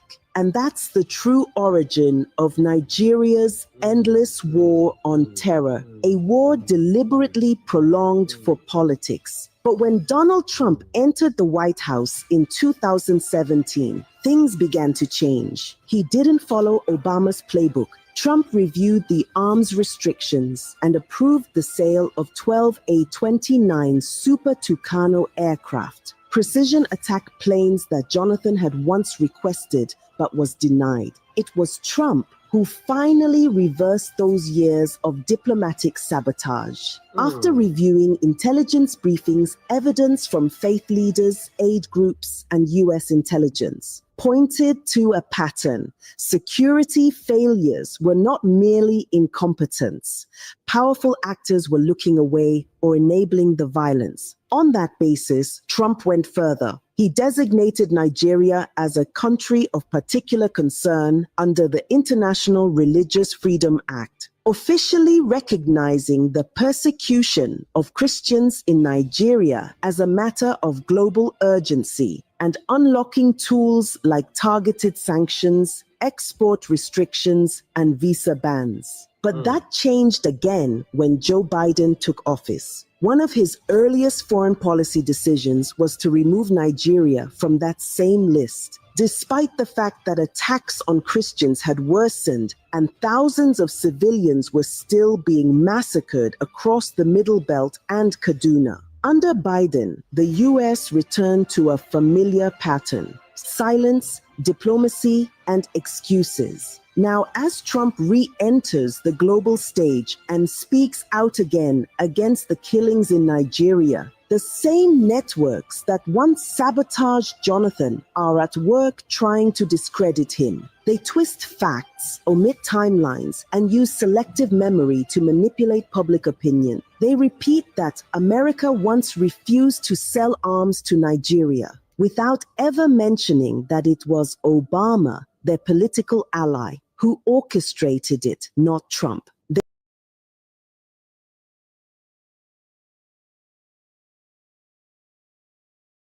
All right. So you see the game, right? You see the game that is being played. Now, let me show 2 videos and then we'll go, because I won't play the other rest because we gotta go somewhere, but we'll play some of them next time. Let me show a video here. The way these people play the game, right? Let me show you something. Oh, you know what? Let me make it 3. Let me make it 3. Let's do this. I will just allow them play. I'm not going to speak, so that let it just play. All right.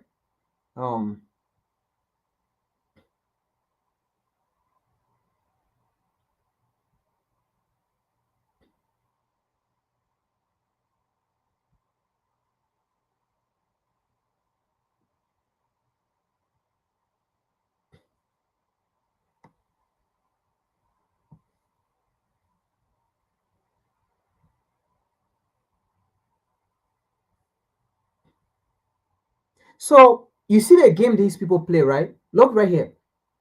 This is Emmanuel Macron, and this is the G20 summit that they had in South Africa or so. See Emmanuel Macron on his knee, begging. Now, whatsoever they said down there, I don't know, right? But when Emmanuel Macron left his seat, when he wake up, you're going to see the reaction from Emmanuel Macron. It was something he said to South Africa here. And I believe South Africa, Ramaphosa agreed to him. So when he wake up, he felt released, like, oh my God, thank you. Thank you. He finally agreed to it.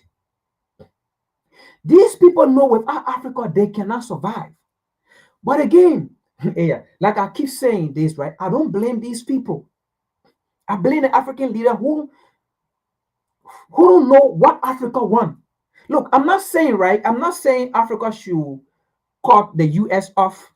Africa should cut Europe off. That's not my stand. My stand here is, before you look up to another person's household, make sure your household is well fed. Make sure your household is good. Make sure everything are good. You are lacking nothing.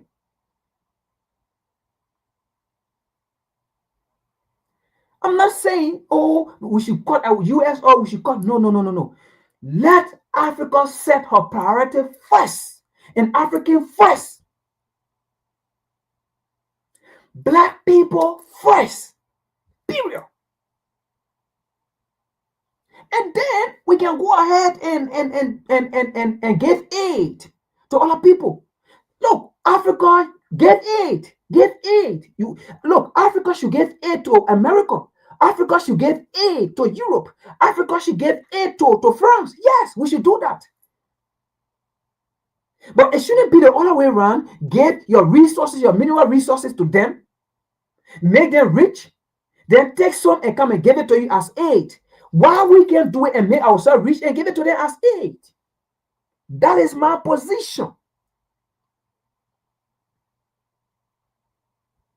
Calls for a global framework that promotes value addition in resources, supports local beneficiation, and ensures that communities hosting these resources are not left behind. As we advance through green and digital transitions, we must ensure that progress is not technologically driven but human-centered. This work is the anchor that makes this shift clear, inclusive, and sustainable. This work is the foundation of inclusive development, ensuring that every person has the opportunity to contribute, thrive, and share in the nation's progress. In Nigeria, calls for a global framework that promotes value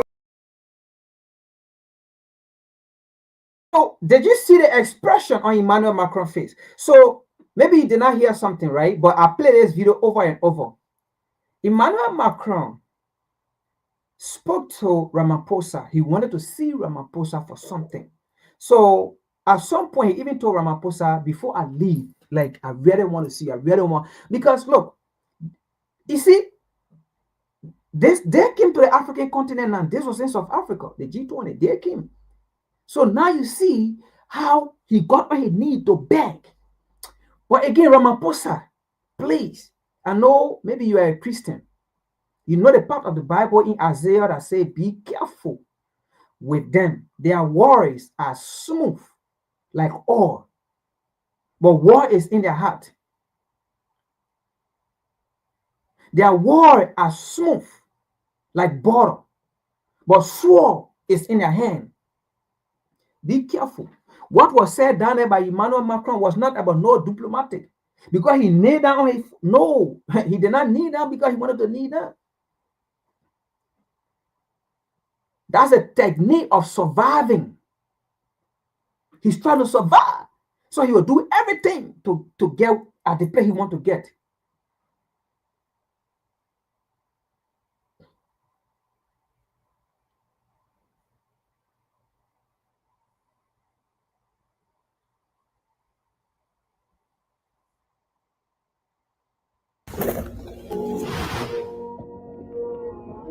They say we are too many, that Africans' population is a threat, that black babies are the problem the world must fix. So they bring solutions hidden in seeds, GMOs in disguise, genocide on a plate. They come with smiling faces and science in their briefcases, saying, we are here to help you feed your future. But what future do they mean when they replace our farms with factories, our grains with chemicals, our harvest with hunger? They say Africa must reduce, she's growing too fast. But who told you population is a cause, when in truth it is power? Africa, what they fear is not our numbers, they fear our awakening. And so they strike. They send whispers into our hills. Suddenly, the farmer is afraid. Bandits roam where yams once grew. Gunshots silence the songs of the soil. Who arm these men? Who funds the fear? Who benefits when the farm is empty? They talk of food insecurity, yet they are the ones securing our food in their laboratory. Frankenstein tomatoes, clone chicken, sterile corn that can't grow again. They want to be our saviors after burning our barns and banishing our seeds. They first feed us lab lies while banning our ancestors' wisdom.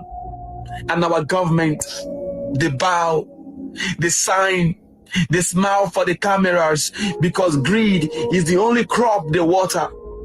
Africa, can't you see? This is not aid, it's invasion. It is not science, it is sabotage. They want us to forget the taste of free food so they can feed us dependency. Remember the words of Kwame Nkrumah, except a man can feed himself is not yet fully independent. But listen, Africa, your soil still remembers. Your seeds still wait in silence. Your land is not cursed, only hijacked. So rise, reclaim your fields, defend your seeds. Let no suit in falling boardroom decide your dinner. Because the war is not just about the herdsmen in the bush. The war is about who controls the food on your plate. Because the one that feeds you controls your future. Africa, listen to the words of your town crier. Wisdom Africa is the principal thing.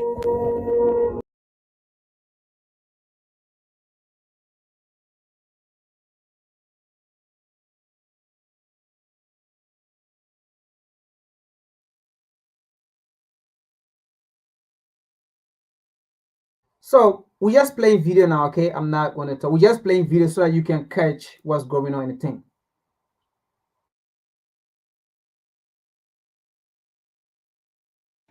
Do you know why we have terrorism?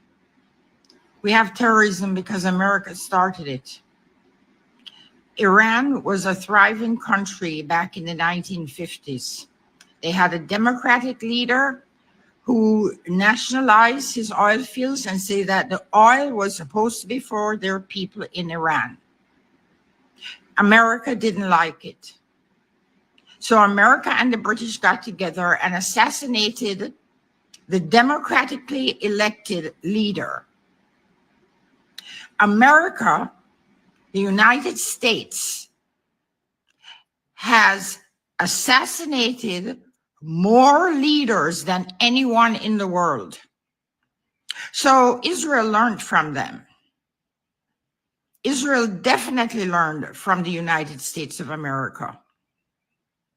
So as to being a terrorist, just remember, United States is the only country in the world,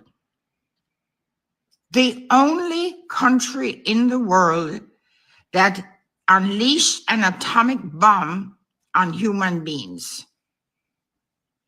So don't let these politicians and that piece of shit Trump tell you anything. The United States is responsible for the upheaval and all of the crap that's going on in the Middle East. All because of oil. The truth remains that some of us have already known this, what these guys are made of, but the majority out there don't know what US, their leaders, are made of. All these things you are hearing globally, they were the founders. United. This lady is from United States. My joy be say many of them know the truth.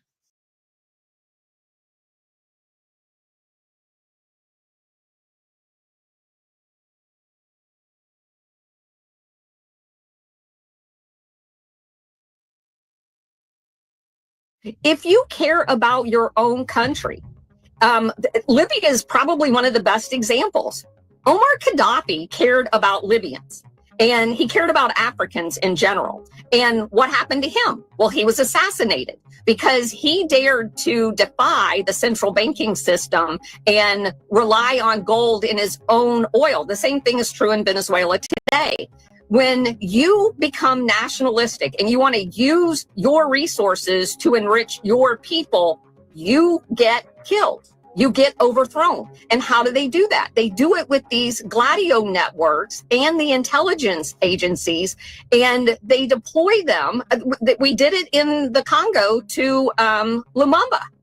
He simply, he wanted to use the uranium. At the time, the Congo was the world's largest source of uranium. Okay, it's post-World War II, early 1960s. They have the first time they're free from colonial empire in Belgium, and they elect him as prime minister. Well, he came to the United States and said, hey, I want to give you all of our uranium, as was the deal with Belgium, but I want to use the part that had gone to the Belgium government to enrich our own people. And the president at the time, Eisenhower, would not meet with him. The vice president, Richard Nixon, would not meet with him. He met with the Secretary of State and they told him no. They said, you cannot cut out Belgium. So you're not going to have any money to build a school. You're not going to have any money to build your hospitals. You're going to get the same arrangement that you got before, which was basically nothing. And Patrice Lumumba said, forget it. Then I'm not going to honor that deal. And I'm sure the Soviet Union would be interested in uranium. And what happened to him next? He was murdered. He was murdered by Operation Gladio elements that Otto Skorzeny controlled, who was a Nazi, everyone knows that name, under Reinhard Gehlen's German intelligence, the BND. And so every prime minister, president that stands up for their country is a target from this international syndicate that wants to control all the world's resources. If you care about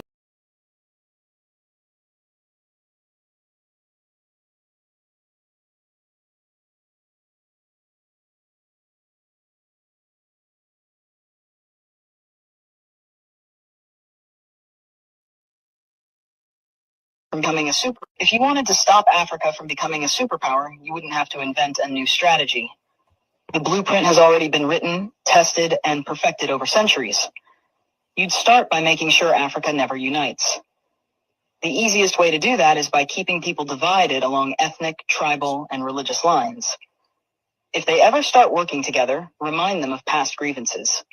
Stoke old wounds, fund separatist movements, keep border disputes unresolved. Make sure every time they take one step forward, they take 2 steps back because they're too busy fighting each other. You'd install leaders who serve foreign interests, not their people. Find the most corrupt, the most easily manipulated, the ones who crave wealth and status more than progress. Offer them power in exchange for loyalty. If a leader rises who actually cares about Africa, get rid of them. Assassinate them if necessary. But if that's too messy, just destabilize their government and back a coup. If they talk about nationalizing resources, make an example out of them. If they try to unite Africa, take them out before the idea spreads. You'd keep Africa economically weak by making sure it never industrializes. Let them export raw materials, but never process them themselves. Control the mines, the oil fields, the rare earth minerals. Keep them selling cheap and buying expensive. If a country tries to break free and build its own industries, from becoming a super. If you wanted to stop Africa from becoming a superpower, you wouldn't have to invent a new strategy. The blueprint.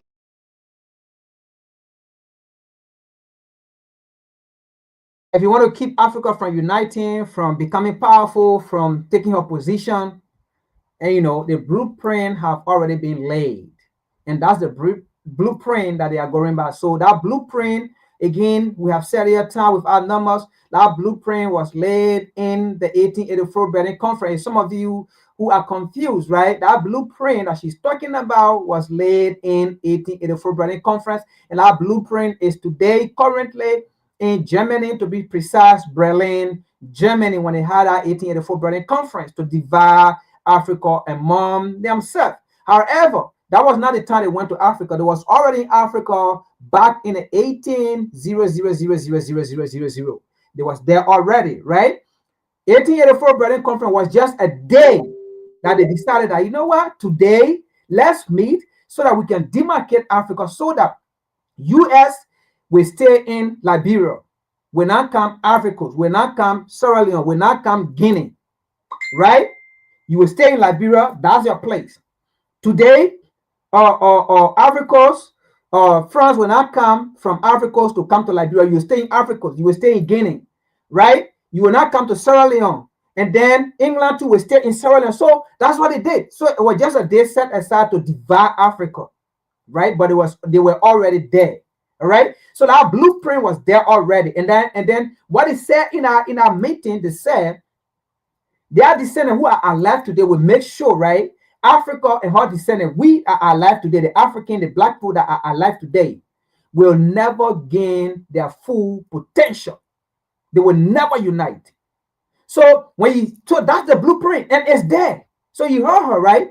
Instead of continue to divide and conquer, support leaders in power who will care to build wealth, right? And power. They won't care about progress for the life of their people.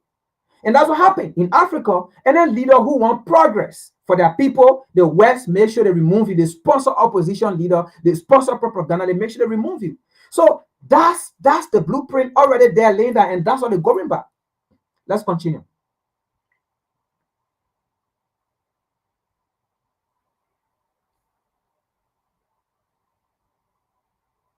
When the white man colonized Africa, first there was slavery.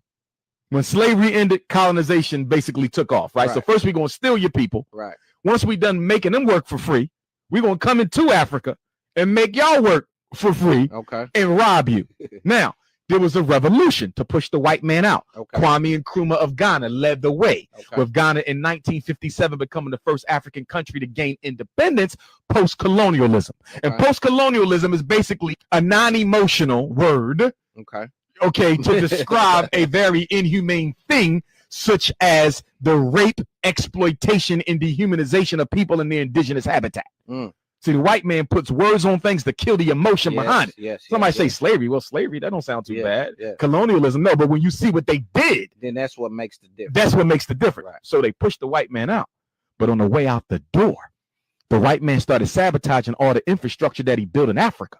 So guess what he was doing? Blowing up his own buildings, poisoning the So water. I leave nothing. I'm gonna leave nothing. Since y'all kicking me out, Yeah. I'm gonna leave everything that I built because I didn't build it for y'all. I built it for me to Right. exploit y'all. Y'all been robbing us for a century. Right. You done stole diamonds, gold, coltan, oil, animals, plants. What I got to pay? If you don't want me to destroy this any further, sign the contract that you're gonna pay me for all this infrastructure. That's how Africa got put into debt. When people say, if the white man robbed us blind, why do we owe him? All African nations are in debt to European nations right now. This very moment. Everyone. You say, how can that be when they done robbed us of people? Yeah. And they robbed us of resources? How can we owe y'all? Because on the way out the door, they were destroying. Pay me or kill. Pay me, I'm going to destroy your whole infrastructure. Reluctantly, we had no option. So we signed. Golly. And then the white man said, on top of paying me for this infrastructure, if you need any money to build up your new independent country, you need schools, you need hospitals, you need jobs, you need factory, you need medicine, paper, pens, pencils, whatever you need, I'm going to loan you the money. But here's 3 things you're going to do. Number 1, I'm going to charge you 1,000% interest. If you ever want to know why the more money Africa get, the worse off Africa is because the interest on the loan, you can't pay it back in a million years. It's too deep. It's too deep to pay back. So basically, you're not purchasing a loan. You're purchasing slavery. Every time an African nation accepts a loan from abroad, they are in essence giving up a part of their freedom. So you know what they're going to do? They're going to set the terms in such a way that every time you come back for more money, all you're doing is giving me more control over your decision-making power. So the first thing they do is they're going to charge you 1,000% interest. This is why with every loan, Africa gets in worse condition. With every loan, Africa gets in worse condition. Second thing they're going to do, they got something called structural adjustment programs. You know what that means? That means we're going to dictate how you're going to run your economy. And the first thing we're going to dictate is you must not prohibit any European businesses from coming into your country to operate their businesses and sell to your people. Why is that a problem? Because it means I cannot protect any homegrown national industries. Let me give you an example. You in Ghana, right? In Ghana, let's say you got palm oil. Senegal, you got salt. Right. Zambia, you got tea. Nigeria, you got coffee. Right? So you might say, I got my own coffee. I don't need Maxwell House. I got my own tea. I don't need Lipton. Right. I got my own salt. I don't need Morton's. Right. I got my own chicken. I don't need Purdue. Right. White man said, the terms of this loan mean you must have a free market economy. When you hear the word free market economy, you know what that means? Mean whoever had the most money win. Exactly. Yeah. So guess what? I can't compete with Morton salt. Yeah. They can grow it quicker. They can refine it. They can sell it cheap. You follow? Right. So now you got a national company owned by the government competing in their own country with a foreign company selling the same thing. With government backing. With government backing. So when you go to Africa, you say, why are Africans in Senegal buying Morton salt from America when Senegal is known for its salt? Because when Morton comes to Senegal, they can sell the native salt industry lower price, quicker, more, and they put you out of business. Yeah. That's why you got African country that grow tea, importing tea from Europe. Crazy. You got your own chicken. You importing chicken from America with all these chickens you got. Why? Right. Because you can't compete with them. They sabotage your economy. Now you dependent on them. Yeah. Yeah. You see that? Yeah. Now you dependent. Yeah. And then the third thing they do, so you got your structural adjustment, which basically sabotage your economy. Right. 1,000% interest, sabotage your freedom. Right. And then they got this new thing that came in under Obama. It was already there, but Obama made it stronger. And that is population control planning. Oh, yes, brother. Oh, yes. You know what this means? You want this money? You're going to do 3 things. Number 1, birth control, abortion, and hysterectomy must be made freely available to the women. Oh, yes. You're going to push birth control. Yes. Yes. You're going to push contraceptives. Yes. Yes. You're going to push hysterectomy. In fact, you're going to pay black women to get their insides taken. Oh, yes. When I was in South Africa, I'll never forget it, 2005, my first time there. I've been there many times since. On the way to the airport, there was a big billboard. It said, hysterectomies, $500 US we will pay you. Did you hear that? You don't have to pay us. We're going to give you $500 US to get your reproductive system taken out. And guess what? Because of the economy that has been created in Africa by the white man, a lot of our sisters go for it because economically it's so stressful to live. African poverty is nothing like Black American poverty. Right. Go to the worst hood in America, the worst hood. It can't compete with a ghetto in Johannesburg, a ghetto in Ghana, a ghetto in Sierra Leone. Brother, it don't even begin to compete with it. You see, you're talking about poverty on a whole new level. So you got a young Black girl struggling, already got 2 kids. White man saying, I'll give you $500 if you let me take out your reproductives. But what he ain't going to tell you is when he take out your reproductives, he probably going to put some cancer or some AIDS in you. Shit, You see? Yeah. So, and then the LBGT, that's why that's being pushed in Africa too, under Obama. Remember, it was Barack Obama who went to the president of Uganda and Liberia, and I think Tanzania.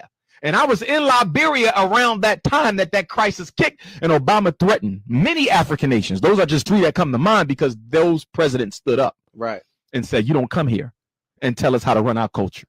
We've been around this is the president of Uganda. I'm paraphrasing. He said, we've been around 2 million years. Who are you to come to my country and tell me that I have to make it legal for a man to marry a man? We are African. That is not how we build families. If y'all want to do that in Europe or America, you do that in Europe and America. And Obama said, if you don't make gay marriage legal, we will cut off your aid. Here's the question. Why does an American president give a damn as to whether or not an African country legalizes homosexuality? Because through the legalization of homosexuality, you control the Black population growth rate. Homosexuality is birth control. Lesbianism is birth control. And it is a more powerful form of birth control than any pill or any contraceptive. This is an extermination. When the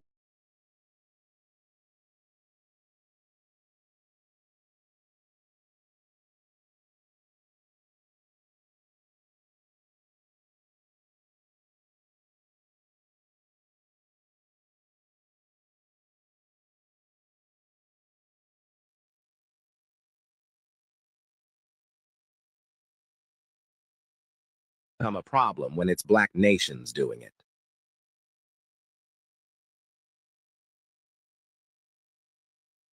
Why does unity only become a problem when it's Black nations doing it? Share this because the answer says everything. Every time Africa and the Caribbean take one step toward each other, suddenly the world becomes nervous.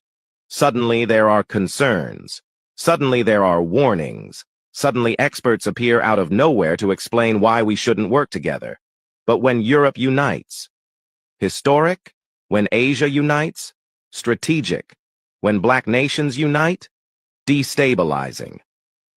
If you're not following this page, you're doing exactly what they want, forgetting that division was the plan from the beginning.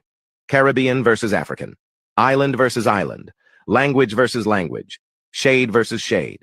Because divided people stay manageable. But united people, that's a political earthquake. Ask yourself, why do they celebrate their own unions and fear ours? Why is our cooperation treated like rebellion? Why is Black power always analyzed, monitored, or punished, never encouraged? And the real question, if unity is so dangerous, who exactly is it dangerous to? Comment 1 if Black unity is strength.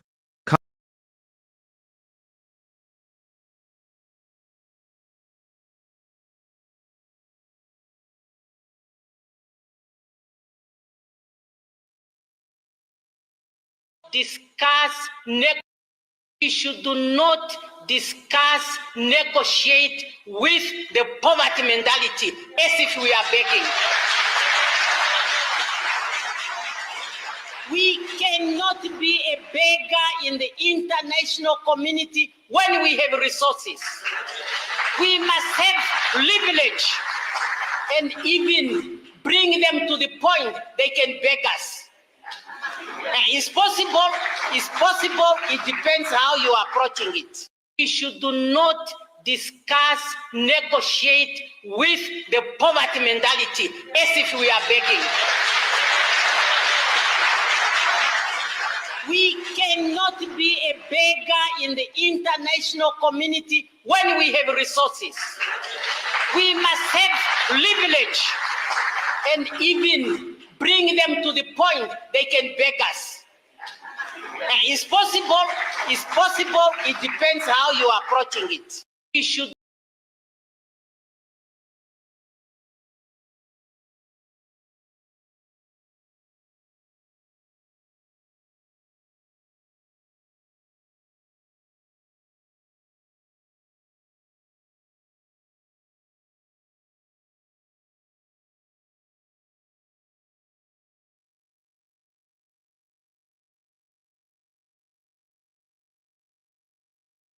Into the continent. Let's watch this video, guys. Africa doesn't produce weapons. Who is bringing these weapons into the continent? Africa is a very tribal social society. People know each other. For these people to turn against each other, you need foreign instigators. You need factors from outside the continent. And of course, we know why. Africa is very rich. It has resources, mines, gold, iron, cobalt, everything.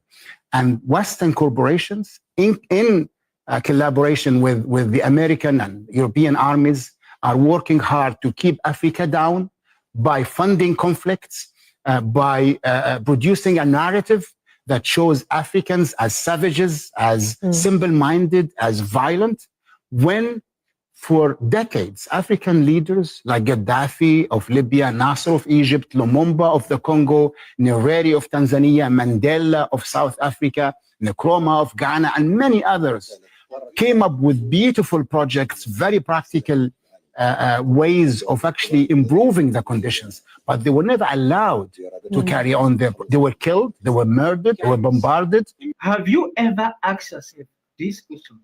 You see United Kingdom, you see France, these two countries, they have been the ones giving them those weapons to be.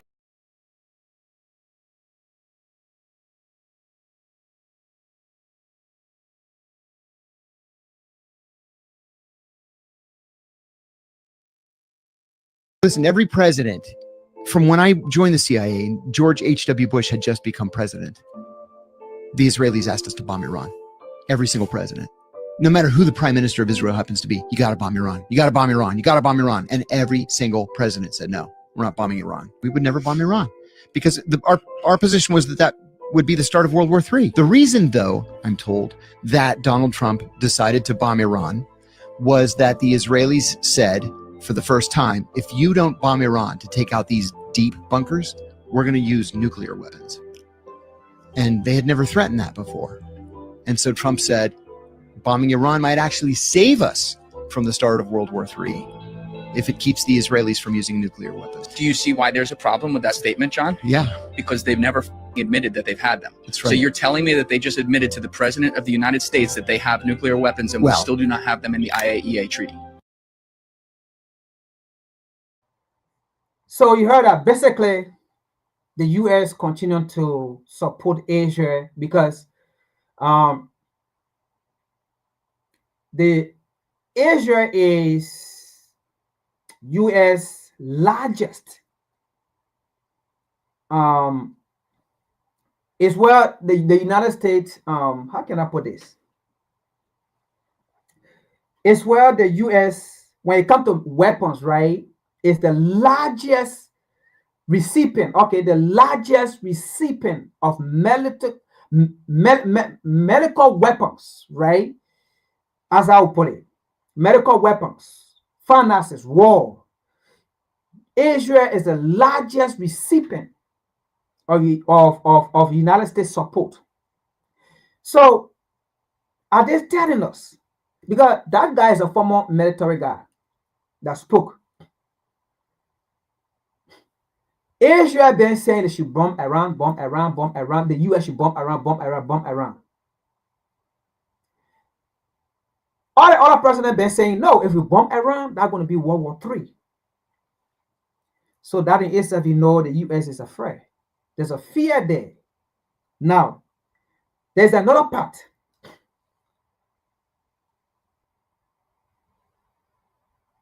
Nobody know Asia have a nuclear weapon. So you heard a boy asking the question, so does that mean they have a nuclear weapon and they're not telling us? So this time around, you heard the former Marine guy or Army guy or CIA guy telling that boy, this time around, Israel came and said, hey, listen, you guys have to bomb Iran. That the US have to bomb Iran. If the US don't do it, Asia was going to use a nuclear weapon on the US. And that's how, under Donald Trump, they bombed Iran. And you heard the boss saying, so does that mean they have nuclear? But they've been telling us they don't have it. Okay. Now, I'm playing these videos not in any way to say America is wrong. And I've been saying it time with our numbers. America had to survive. I mean, if you have something that is treasure to you, you think you're just going to let it go? You're going to fight. If something is treasure to you, it doesn't matter how you got it. Hey, God. It doesn't matter how you got it. What matter is, it is a treasure to you. Do you think Europe, do you think all the nations that colonized and enslaved Africans, they care? It does not matter to them. Because it is what happened that put them in a position they are in today. So it does not matter how you got it. No. What matter is the important to you. How you treasure it. That's what matters. So that is why they can never apologize for colonization, for slavery, and for things they've been doing on the African continent and in black nations. That's why they say they can't apologize. Because the place it took them and the place it brought them. So it does not matter how they got there, how they got it. What matters is how you treasure it. And it's because they treasure it, they're not going to let it go like that. Now, why am I saying this? African people, black people, African leaders. The solutions to Africa is listening to the young folks. Now, when I say young folks, I mean the young Pan-Africanists. Listen to them. I mean, look at history. And you see the patterns that continue to repeat against us, but the same people. How long will we continue to do this and we continue to blame the people? No, sometimes we have to blame ourselves now. And that's why we as Pan-Africanists that understand, even as much as we blame, we point fingers, the truth is we are the problem.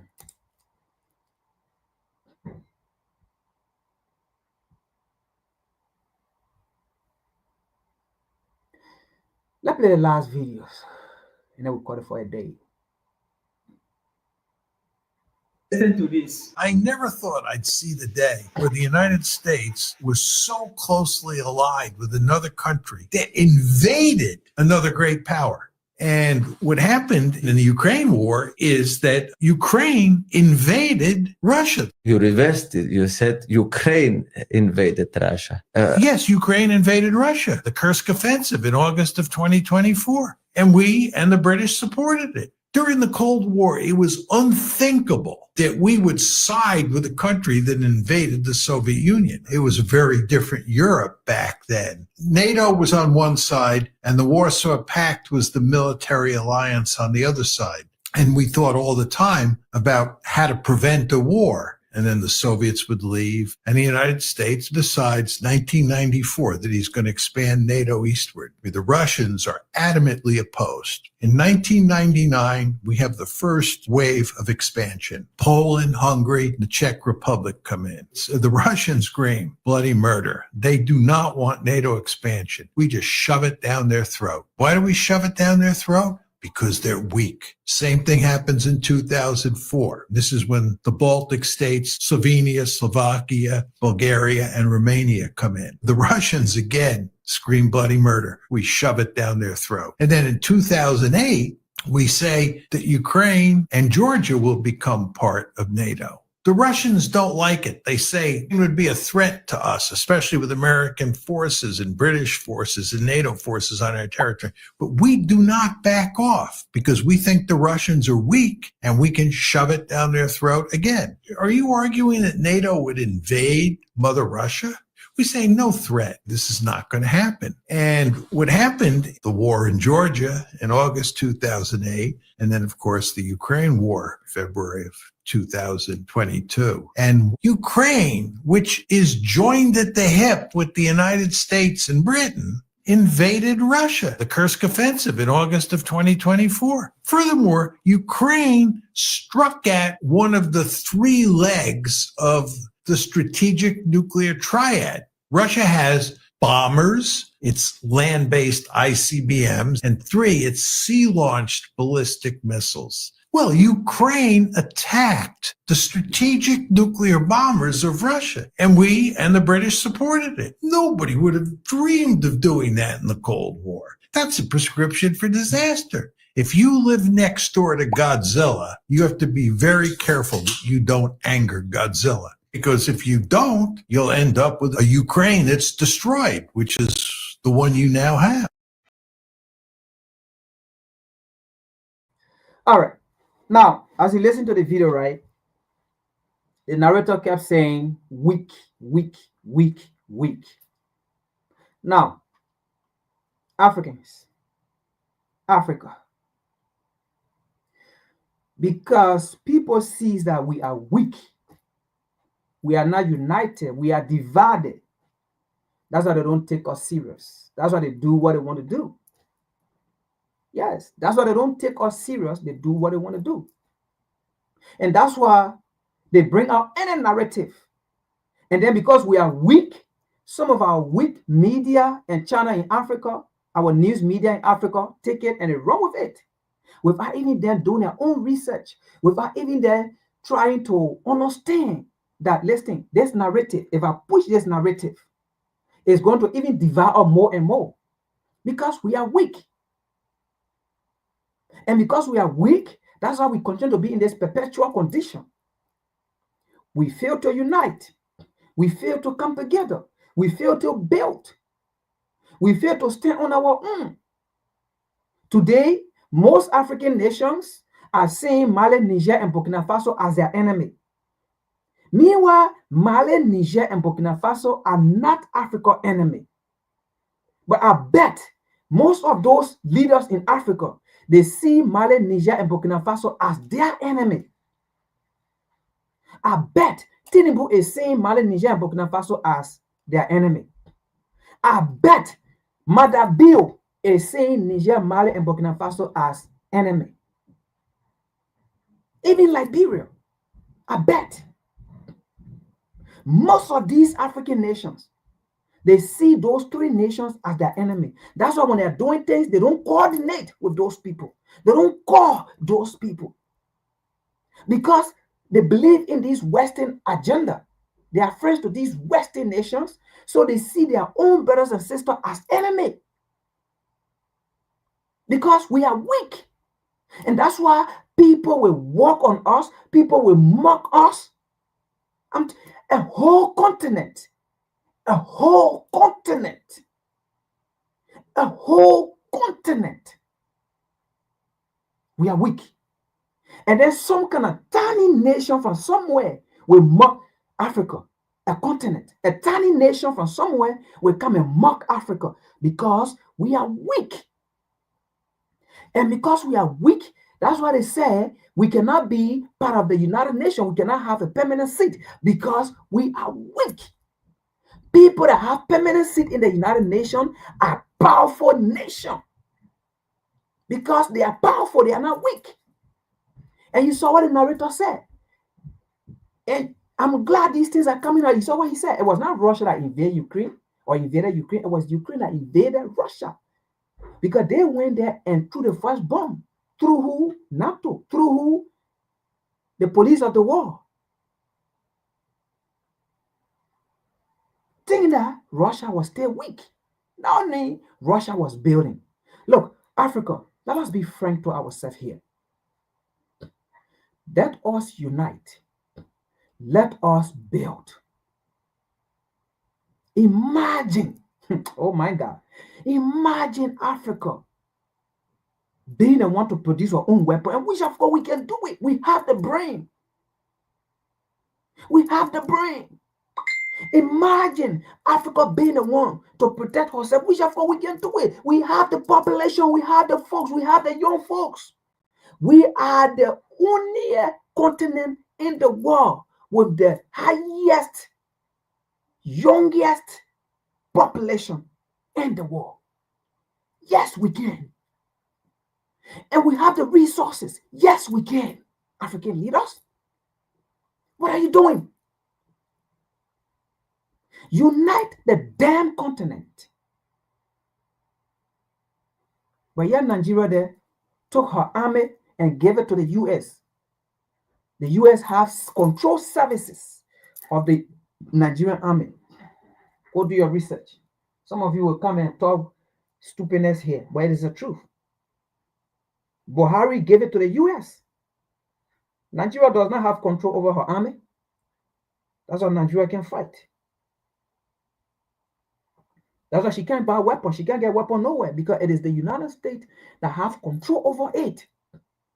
So if the US said, don't sell arms and ammunition to Nigeria, that's it. Because not Tinubu, but Muhammad Buhari gave that service to the US. So the US has services of Nigeria. You don't have control of your army. You don't have the army does not have control of Nigeria. That's why you can fight. That's why you can buy arms. Because Buhari gave that service to the US. Stupidity. Anyway, again, this is not about the US. I don't blame the US. I support the US in what she do. If I mean, I would do the same thing. Come on now, I beg you. I'm on the US side. I support the US for what she's doing. The US got to survive. It is African people who don't know how to survive, who don't want to survive. They want to be stupid. The US treasure what she have. You think she's going to let it go? No, come on now. Come on. We can, as much as we want to point finger at the US is right in what she's doing. She got to survive. It is we African people are stupid. See you folks next week. The white power structure, because that's all we have in America. And the white power structure today is just as much interested in perpetuating slavery as the white power structure was 100 years ago. Only now they use modern methods of doing so. And realizing that the black people in this country are waking up and becoming filled with a desire to be looked upon as men and as human beings. The white power structure to slow down that struggle for freedom and human dignity